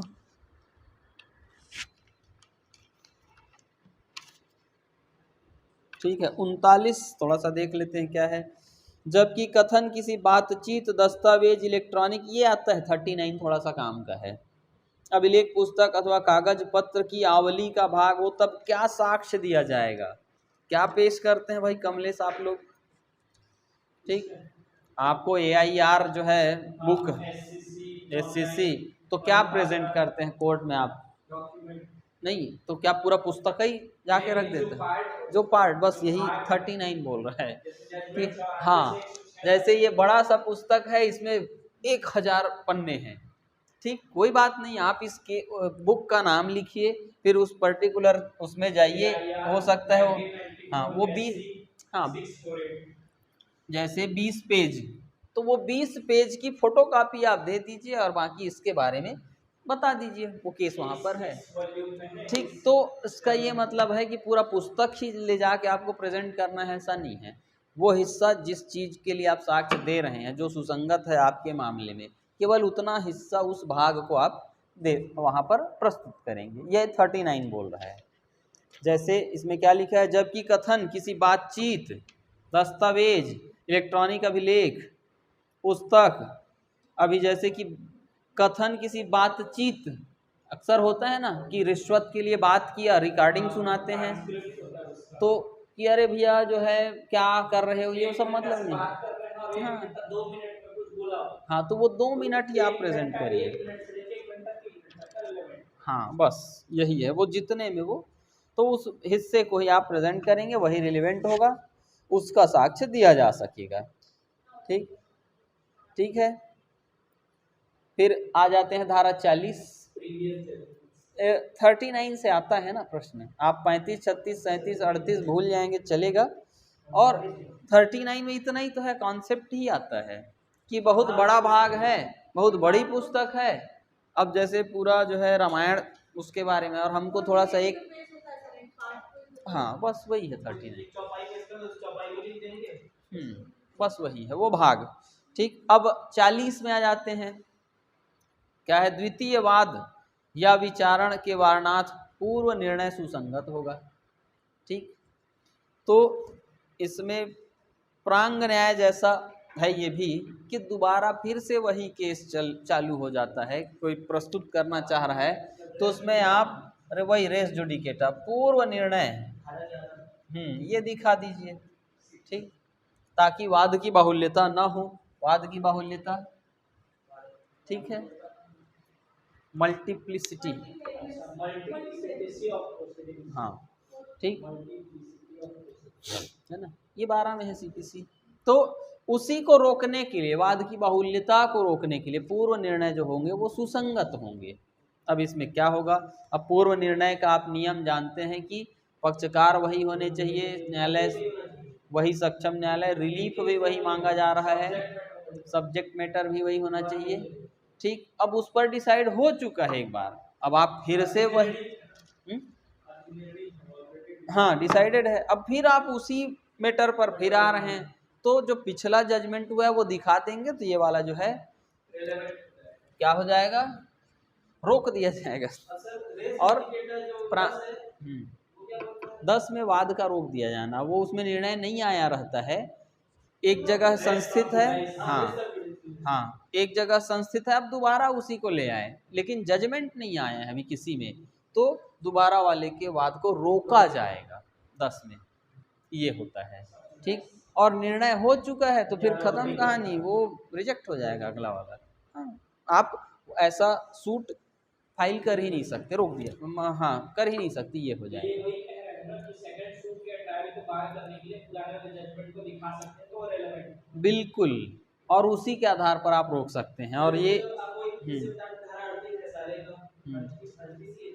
परपेचुअल इंजंक्शन, हाँ हाँ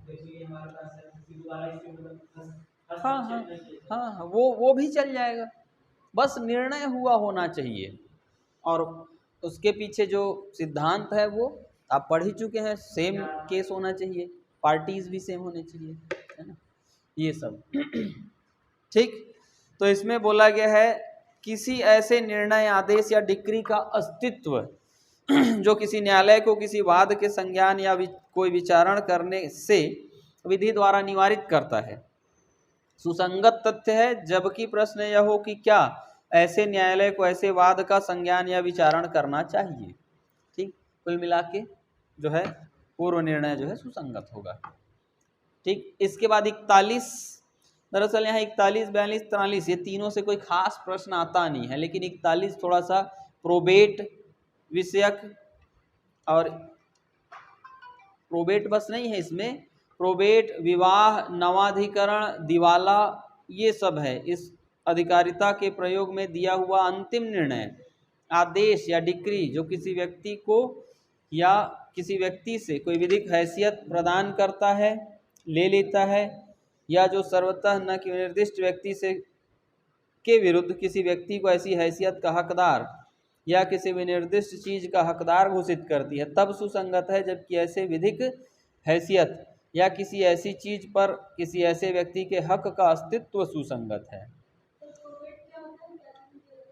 प्रोबेट क्या होता है, जैसे कि एक वसीयत बना आपका, वसीयत का ही प्रोबेट जारी किया जाता है। जैसे वसीयत, ठीक है, वसीयत मान लीजिए आपका 5 पन्ने का है, ठीक, तो एक सर्टिफिकेट जैसा रहेगा प्रोबेट, और प्रोबेट तो निश्चायक सबूत माना जाता है उसको। तो ये पूरा वसीयत लेके मत घूमिए, वो रखा रहेगा अपनी जगह में, प्रोबेट दिखाएंगे आप हर जगह, वसीयत का ही बनता है, डिक्री जैसा है। और ये भी समझ लो जैसे कि आप 10th क्लास आपने पास किया, 12th पास किया, LLB डिग्री लिया, तो आपको आखिरी में क्या मिलता है, एक पन्ना, और उसमें ये सर्टिफिकेट, उसमें ये नहीं बताया जाता कि देखिए आप ये विषय पढ़े थे, ये क्वेश्चन आया था, ये उत्तर आपने लिखा था, इतना सारा फाइल लेके चलिए, जरूरत नहीं है, वो हो चुका है, आपको बता दिया गया ये सब्जेक्ट थे, आपने इतना इतना नंबर उसमें ऑब्टेन किया है करके। ठीक, तो वैसा ही प्रोबेट है, वसीयत 5-6 पन्ने का है, या जजमेंट का जैसे डिक्री बनता है, तो वैसे ही वसीयत का प्रोबेट बनाया जाता है। ठीक है, और ये इसकी अधिकारिता जिला न्यायाधीश महोदय को होता है। हाँ, डीजे रैंक में जाना पड़ता है, इसलिए डीजे ही जानते हैं जनरली। हाँ, ठीक है, तो इसमें ये बताया गया है कि ये जितने भी विषयक हैं जिसमें इनको किसी भी तरह से किसी प्रकार के इन 3-4 विषयों में कोई विधिक हैसियत मिला है, विधिक हैसियत जो है उसको नहीं मिला है, फिर छोड़ा गया है, इनको जो है नहीं मिल रहा है, ये सब क्या है, तो इसके बारे में ये बताया गया है कि ये कब से प्रदान किया गया, जिस दिन निर्णय हुआ उस दिन से मिला, प्रवर्तन में आया ये। ठीक, पहला इसका है कि कोई विधिक हैसियत जिसके लिए ऐसे व्यक्ति को हकदार घोषित किया गया है, निर्णय डिक्री द्वारा घोषित किया गया है, उसी समय उसको ये अधिकार वगैरह प्राप्त हुआ है, या कोई विधिक हैसियत जो है उससे छीन लिया गया है, तो वो कब से, तो ऐसे ही किसी निर्णय या डिक्री जो इसमें दिया गया है उसी दिन से उसका वो हैसियत जो है उससे छीन लिया गया है, उसकी या खत्म कर दिया गया है। ठीक, या इस डिक्री, निर्णय आदि से किसी को कोई वस्तु, कोई चीज प्राप्त हुआ है, या वह उसका स्वामी घोषित, हकदार घोषित किया गया है, तो कब से वो उसका स्वामी हो गया, हकदार हो गया, तो जिस दिन ऐसा निर्णय आया। यानी कुल मिला के ये बहुत काम का नहीं है। ठीक है, प्रोबेट कहाँ पर है? 41 में, ये याद रखिएगा। प्रोबेट वाला 41 हाँ 41 ये आ जाता है। और इसमें केवल उतना ही बोला है कि प्रोबेट विषयक अधिकारिता के किन्हीं निर्णयों की सुसंगति, ये निर्णय दिया गया है कि ये जो है प्रोबेट विवाह नवाधिकरण आदि आदि के जो है अधिकारिता के प्रयोग में दिया गया निर्णय, अंतिम निर्णय, ठीक, और उससे कोई हक मिला है, कोई हक आपका चला गया है, तो उन सब पर क्या प्रभाव पड़ रहा है। ठीक, तो वो हक तब मिला माना जाएगा जिस दिन ऐसा निर्णय आया। वो हक आपसे छीना जा चुका है कब माना जाएगा? जिस दिन वो निर्णय आया। ठीक, ये सब बताया गया। ठीक, हाँ, फिर इसके बाद 42 है। 41 धारा 41 में वर्णित से भिन्न निर्णयों, आदेशों या डिक्रियों की सुसंगति और प्रभाव। 41, 42, 43 ये तीनों है तो कठिन, लेकिन यहाँ प्रश्न कुछ खास आता नहीं है और ये समझ में आएगा भी नहीं एक बार में आपके।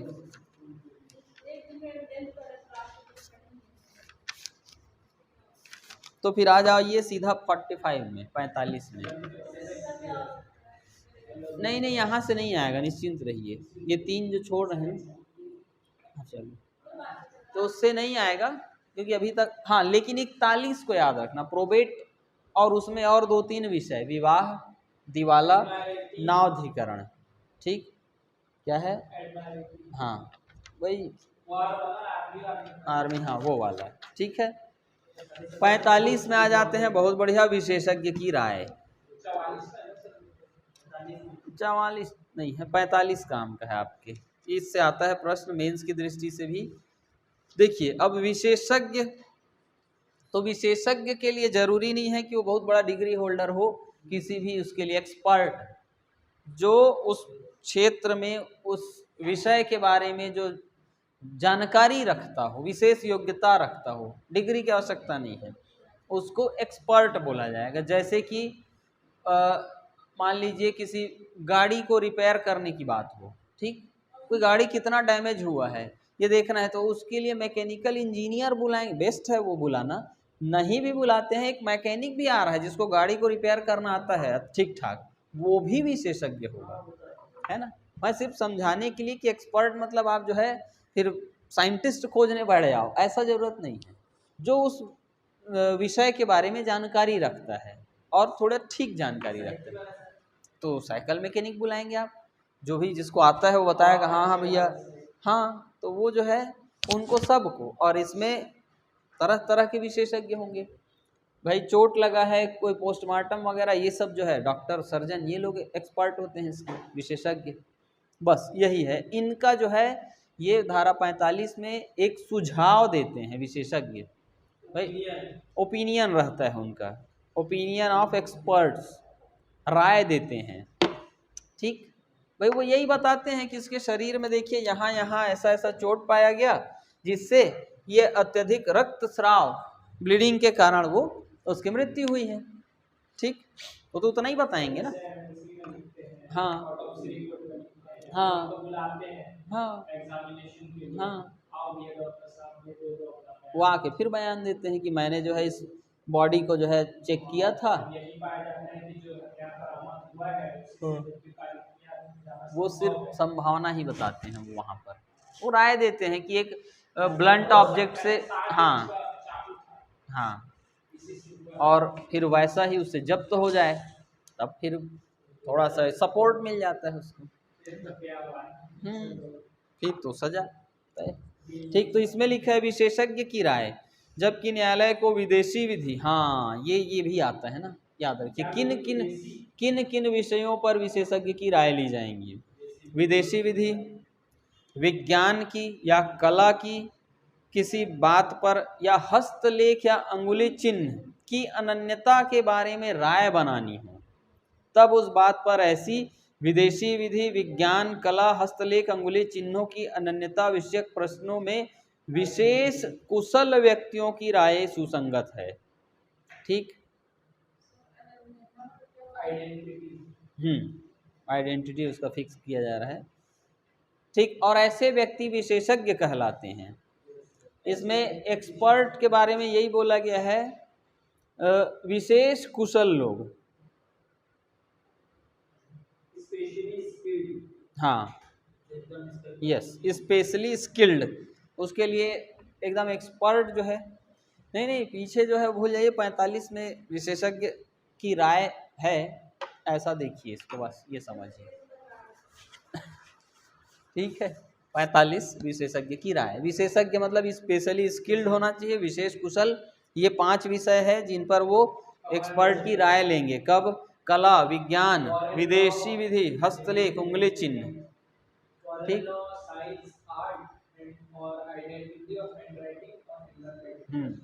ठीक, इन विषय ये ऐसा ही प्रश्न आता है। देखिए अब इसका दृष्टांत है, प्रश्न यह है कि क्या क की मृत्यु विष द्वारा कारित की गई। Illustration, the question is whether the death of A was caused by poison. Illustration लिखा है, नहीं है, उसका पार्ट नहीं है वो, ठीक। The opinion of expert is to the symptom, क्या है, symptoms produced by the poison by which, ये मिला, is a suppose to the have died are related.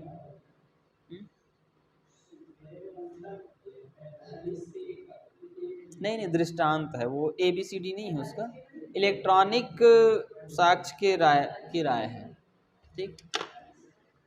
चलिए इसमें देखते हैं। तो प्रश्न यह है कि क्या क की मृत्यु विष द्वारा कारित हुई है। जिस विष के बारे में अनुमान है कि उससे क की मृत्यु हुई है, उस विष से पैदा हुए लक्षणों के बारे में विशेषज्ञों की राय सुसंगत है। जहर से मरा है वो, अब हर जहर, हाँ, जहर का जो है असर अलग होता है। देखिए कुछ जहर से क्या होता है, आपका जो है ये ब्लड सेल है वो टूट जाते हैं, जैसे दूध होता है, जैसे फट जाता है तो वो पानी और दूध अलग होता है ना, वैसा ही ब्लड में भी होता है कि सब अलग। ऐसा मैं किसी चैनल में देखा था, कोई थक्का जम जाता है, हाँ बस वैसा ही है। तो वो, हाँ, उसी में फिर ये बता रहा है डॉक्टर कि देखिए ये पॉइजन था, इसके आसपास पड़ा हुआ मिला है, तो क्या इस पॉइजन से जो है इसका असर, जब ये जहर शरीर में फैलता है तो क्या ऐसा ही उसका लक्षण उभरता है सामने। तो वो बताएंगे डॉक्टर साहब कि हाँ इस जहर से ऐसा ही लक्षण होता है, तो ये मान लिया जाएगा क्या। तो ये राय देते हैं कि ऐसे जहर से ऐसे ऐसे लक्षण होते हैं। हाँ, जो भी है वो चेक करके बताएंगे डॉक्टर, जो भी एक्सपर्ट है, और डॉक्टर बताएगा हाँ ऐसा ऐसा PM रिपोर्ट आएगा इसके बॉडी में से, हाँ पेट में मिला, प्लस जो है, हाँ पेट में कैसे गया, मतलब शरीर में कैसे आया, पेट मुंह में पी के आया कि इंजेक्ट किया गया था, ये सब रहेगा ना, ठीक। और इन सब जो है, हाँ हाँ हाँ, ठीक है। एक सांप होता है, उसमें वही जहर रहता है और उसको इंजेक्ट कर दिए, इसको बोले थे कि सांप काट दिया। हाँ, वो फिर नहीं, जो तो बता रहा था वो ही रहता, वो ना सांप जैसे सुपर रहता है, एक कैदी रहता है, उसको जिसको ना मृत्युदंड दे दिया जाता है, ठीक है, उसको मतलब उसकी एक्सपेरिमेंट किया जाता है, उसको इस जगह बैठा के, हाँ, कि उसको बताया जाता है कि तुमको सांप से कटवाया जाए, ठीक है, उसका आंखें बंद रहता है, पट्टी लगा देते हैं, उसको नॉर्मल से किसी से काटते हैं, नॉर्मल से किसी से उसको चिमटी नहीं काटते हैं,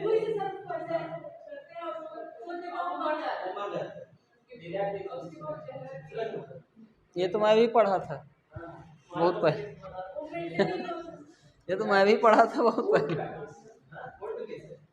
नहीं, ये दरअसल है ना कि वो बताता है जैसे जो स्थिति अभी आप लोगों की है, आप सोचोगे टाइम कम है, हम डूब रहे हैं, नहीं होगी तैयारी, तो उधर चले जाओगे, आगे बढ़ोगे कि नहीं हो सकता है, बिल्कुल आपके अंदर वो वही जो है पॉजिटिव चीज़ें आनी शुरू होंगी। और वो उसको जहर तो बस सांप का जो है आवाज़ सुनाया गया, कुछ सांप ला के छोड़े गए, लेकिन हो सकता है उससे डंक नहीं मरवाया गया, लेकिन सुई चुभा दिया गया, तो पूरे शरीर में सोचो क्या रिएक्शन होता है, जहर आ गया है। फिलहाल परीक्षा को सोचिए आप, असर पता है उसके जब लक्ष्य की ओर ध्यान दिया जाता उसका है। जो पोस्टमार्टम के लिए हैं? जाना है शरीर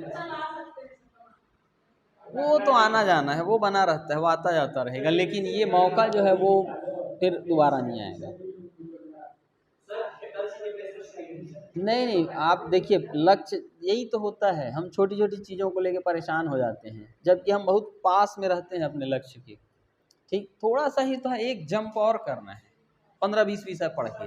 ठीक, उस चीज को कोई सोचना जो मेरे कंट्रोल में नहीं। हाँ एग्जाम पीएससी में कराना है, करा दो, मेरा काम कर भाई, 20 तारीख को निर्धारित समय में परीक्षा हो जाएगा। अब इस दौरान चाहे बारिश हो कि बाढ़ आए, दिल्ली जैसा डूब जाए, आप आप बोलोगे हाँ हाँ, तो वो उस दिन उस टाइम में 3 घंटे में खत्म सब चीज। 3 घंटे से 2 घंटा हाँ, 2 घंटे का है।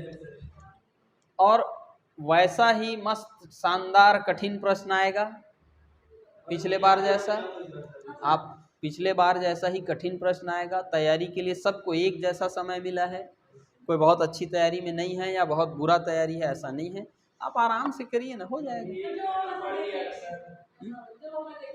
बिल्कुल बिल्कुल। जो 1 महीना पढ़ लिया और खराब हो गया। आप देखिए, डिसीजन पर मत जाइए, मतलब रिजल्ट पर मत जाइए। हाँ, आप अपना काम करिए। हाँ, मैं कभी नहीं सोचता था कि होगा कि नहीं होगा, हालांकि मेरे को पता रहता था होगा कैसे नहीं, हो ही जाएगा। ठीक है, तो और हाँ, नहीं होगा मैं नहीं सोचता था कभी, नहीं होगा तो नहीं होगा, लेकिन फिलहाल तो मैं पढ़ता हूँ ना, तो पूरा ध्यान पढ़ने में लगा दो। सर आप एक बार मोबाइल कहानी एक बार नहीं कुछ सुना के जा रहे हम्म?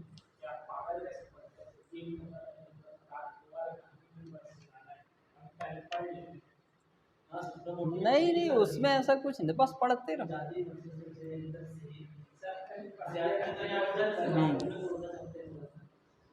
तो अभी देखिए, अब सब भूल जाइए, बस केवल पढ़ाई करिए, है ना। और जितना हो सकता है उतना करिएगा।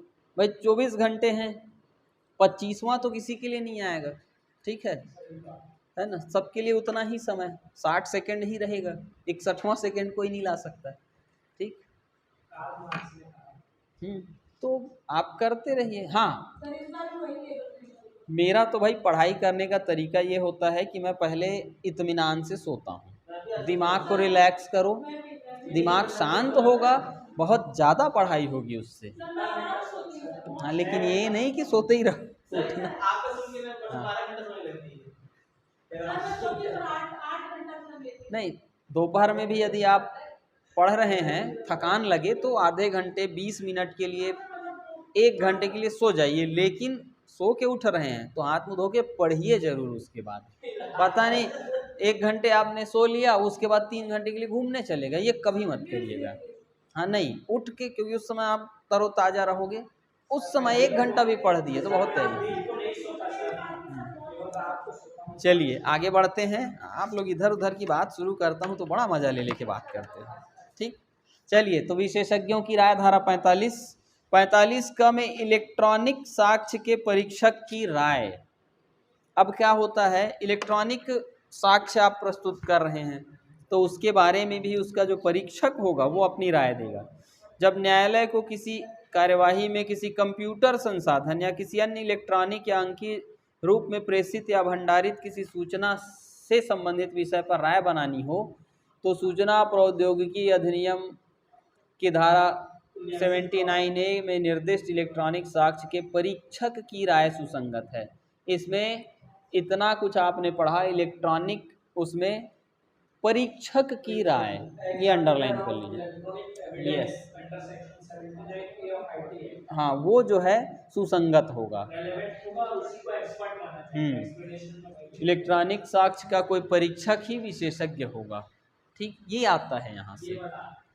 ठीक, ऐसे में तो कोई भी हो सकता है, लेकिन इलेक्ट्रॉनिक के लिए वो जो परीक्षक है उसी की राय आपको लेनी होगी। फिर 46 है, वे तथ्य विशेषज्ञों की रायों से संबंधित तथ्य। वे तथ्य जो अन्यथा सुसंगत नहीं है, सुसंगत होते हैं यदि विशेषज्ञों की रायों का समर्थन करते हैं या उनसे असंगत हो, जबकि ऐसी रायें सुसंगत हो। विशेषज्ञों की राय जो है जो वो राय दे रहे हैं यदि उस समर्थन करते हैं तो सुसंगत होगा।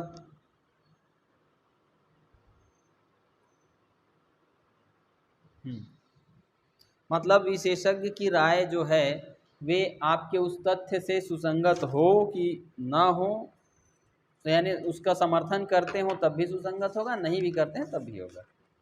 ठीक है, ये बोलना चाह रहा है ये।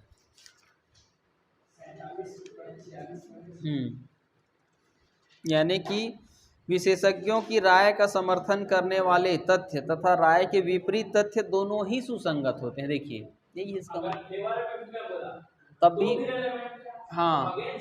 तब भी जैसे कि वो जो चोट या विष, तो वो डॉक्टर बोले हाँ ऐसा विष है, फिर वो ये बोल रहा है कि ऐसा नहीं, ये तो दूसरा जहर है, तो दोनों ही सुसंगत होगा। ठीक, विशेषज्ञों की राय जो है वो राय दे रहे हैं तो उनके द्वारा दिया गया राय चाहे उसके फेवर में हो कि उसके अगेंस्ट हो, दोनों ही राय सुसंगत होंगे।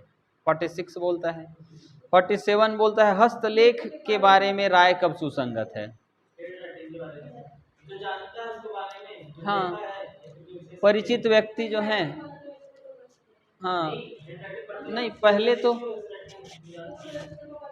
जैसे कि आप इनको जो है पत्र लिखते हो व्यापारिक दृष्टिकोण से, और वो पत्र लिखते हैं आपको कि भाई इतना सामान भेज दो, चिट्ठी आया, फिर इतना भेजे, इतना पेमेंट भेज दो, ये बार बार चल रहा है, तो आप दोनों एक दूसरे के हैंड राइटिंग को पहचान लोगे। ये मैं उसमें बता रहा हूँ कारोबार के अनुक्रम में जो है, ये उदाहरण भी है। वही तो उदाहरण में है। तो वो बता सकता है वो। ठीक है, तो हस्तलेख के बारे में राय कब सुसंगत है, जब राय बनानी हो हस्तलेख के बारे में तो उससे परिचित लोगों का जो है वो बुलाया जाएगा और उनका साक्ष्य सुसंगत होगा। ठीक है, जो उसके बारे में जानते हैं। जैसे आप लोग जो हैं अपने घर में अपने भाई बहन माता पिता सबके हैंड राइटिंग से आप लोग और परिचित रहते हैं। कोई भी कहीं भी लिखा हुआ मिलेगा, आप देख के बता दोगे अरे इसको तो जो है भैया लिखे हैं, ठीक, मेरे बड़े भाई साहब ने लिखा है, अच्छी राइटिंग है। ठीक, और आपके बड़े भाई साहब बोलेंगे देखो ये मेरी छोटी बहन लिखी है, बिल्कुल वो क्या बोलते हैं स्याही में मकड़ी को डुबा के छोड़ दिया गया है, वो कुछ भी बन रहा है ना, ऐसा होता है।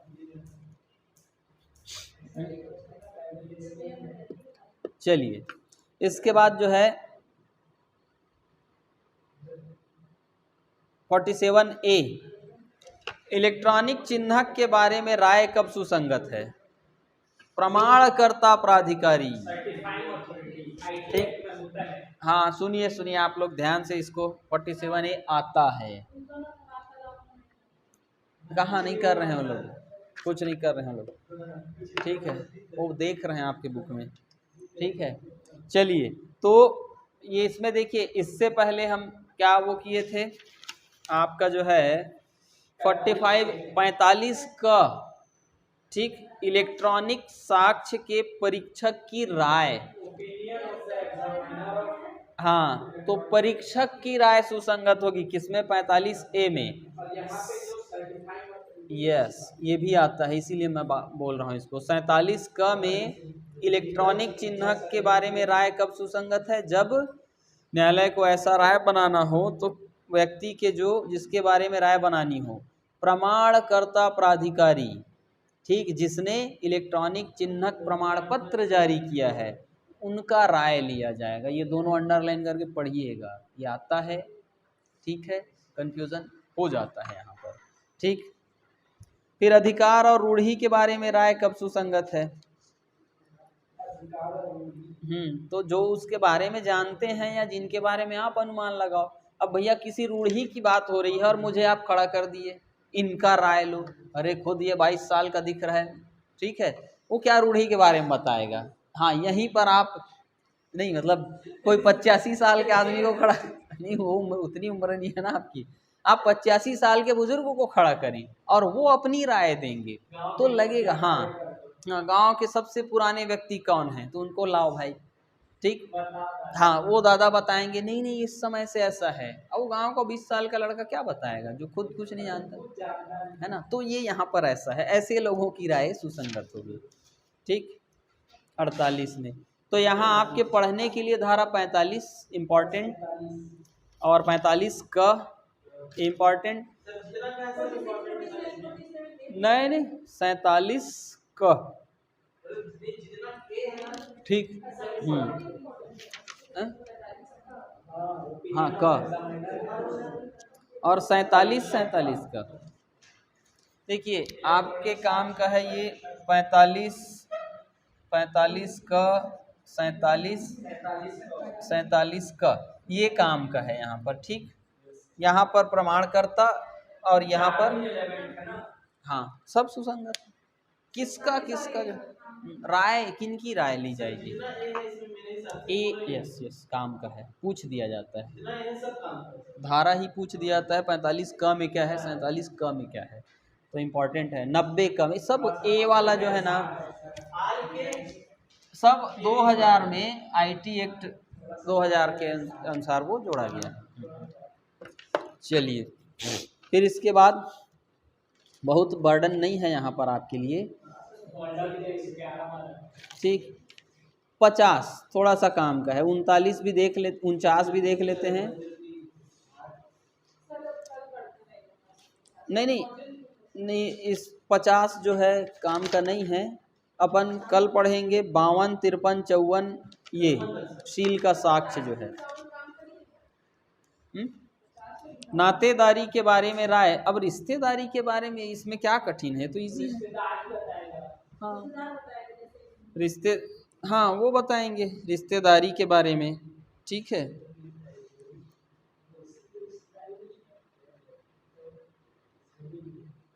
है ना। तो नातेदारी के बारे में राय सुसंगत है। ठीक है, तो कुटुंब के सदस्य या अन्य जो हैं साधन, और हाँ कुटुंब के सदस्य लोग बताएंगे जिनके पास ये जानकारी रखने के विशेष साधन थे, जो ये जान रहे थे कि ऐसा जो है इनकी रिश्तेदारी थी। मेरे पड़ोसी तो आके नहीं बताएगा, मेरे परिवार का कोई व्यक्ति या फिर जो जानकार व्यक्ति कोई बताए। जैसे ये होता है ना कि क्या ए और बी जो हैं पिता पुत्र हैं, तो रिश्तेदार लोग बताएंगे कि हाँ भाई पिता पुत्र हैं, ये जो है शादी किए थे, एक बच्चा हुआ और उसके बाद इनकी पत्नी का डेथ हो गया और ये बच्चे को लेके इंग्लैंड चले गए थे। हाँ वो ऐसा नहीं है, ये तो बदतमीज लोग हैं जो ऐसा बोलते रहते हैं। ठीक है ना।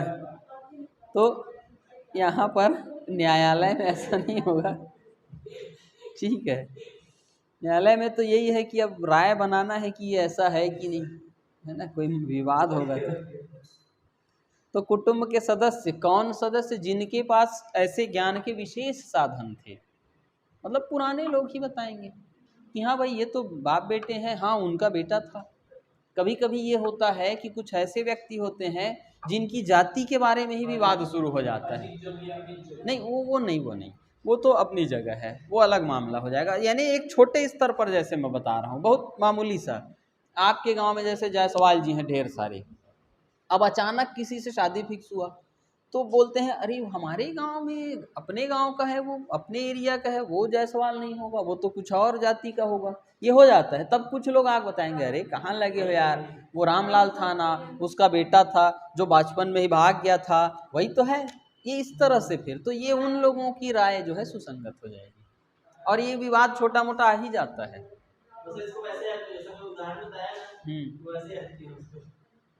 ठीक है, जैसे ठीक, एक लाइन और है, राय के आधार कब सुसंगत है? जब राय सुसंगत है तो आधार भी सुसंगत। खत्म। ठीक।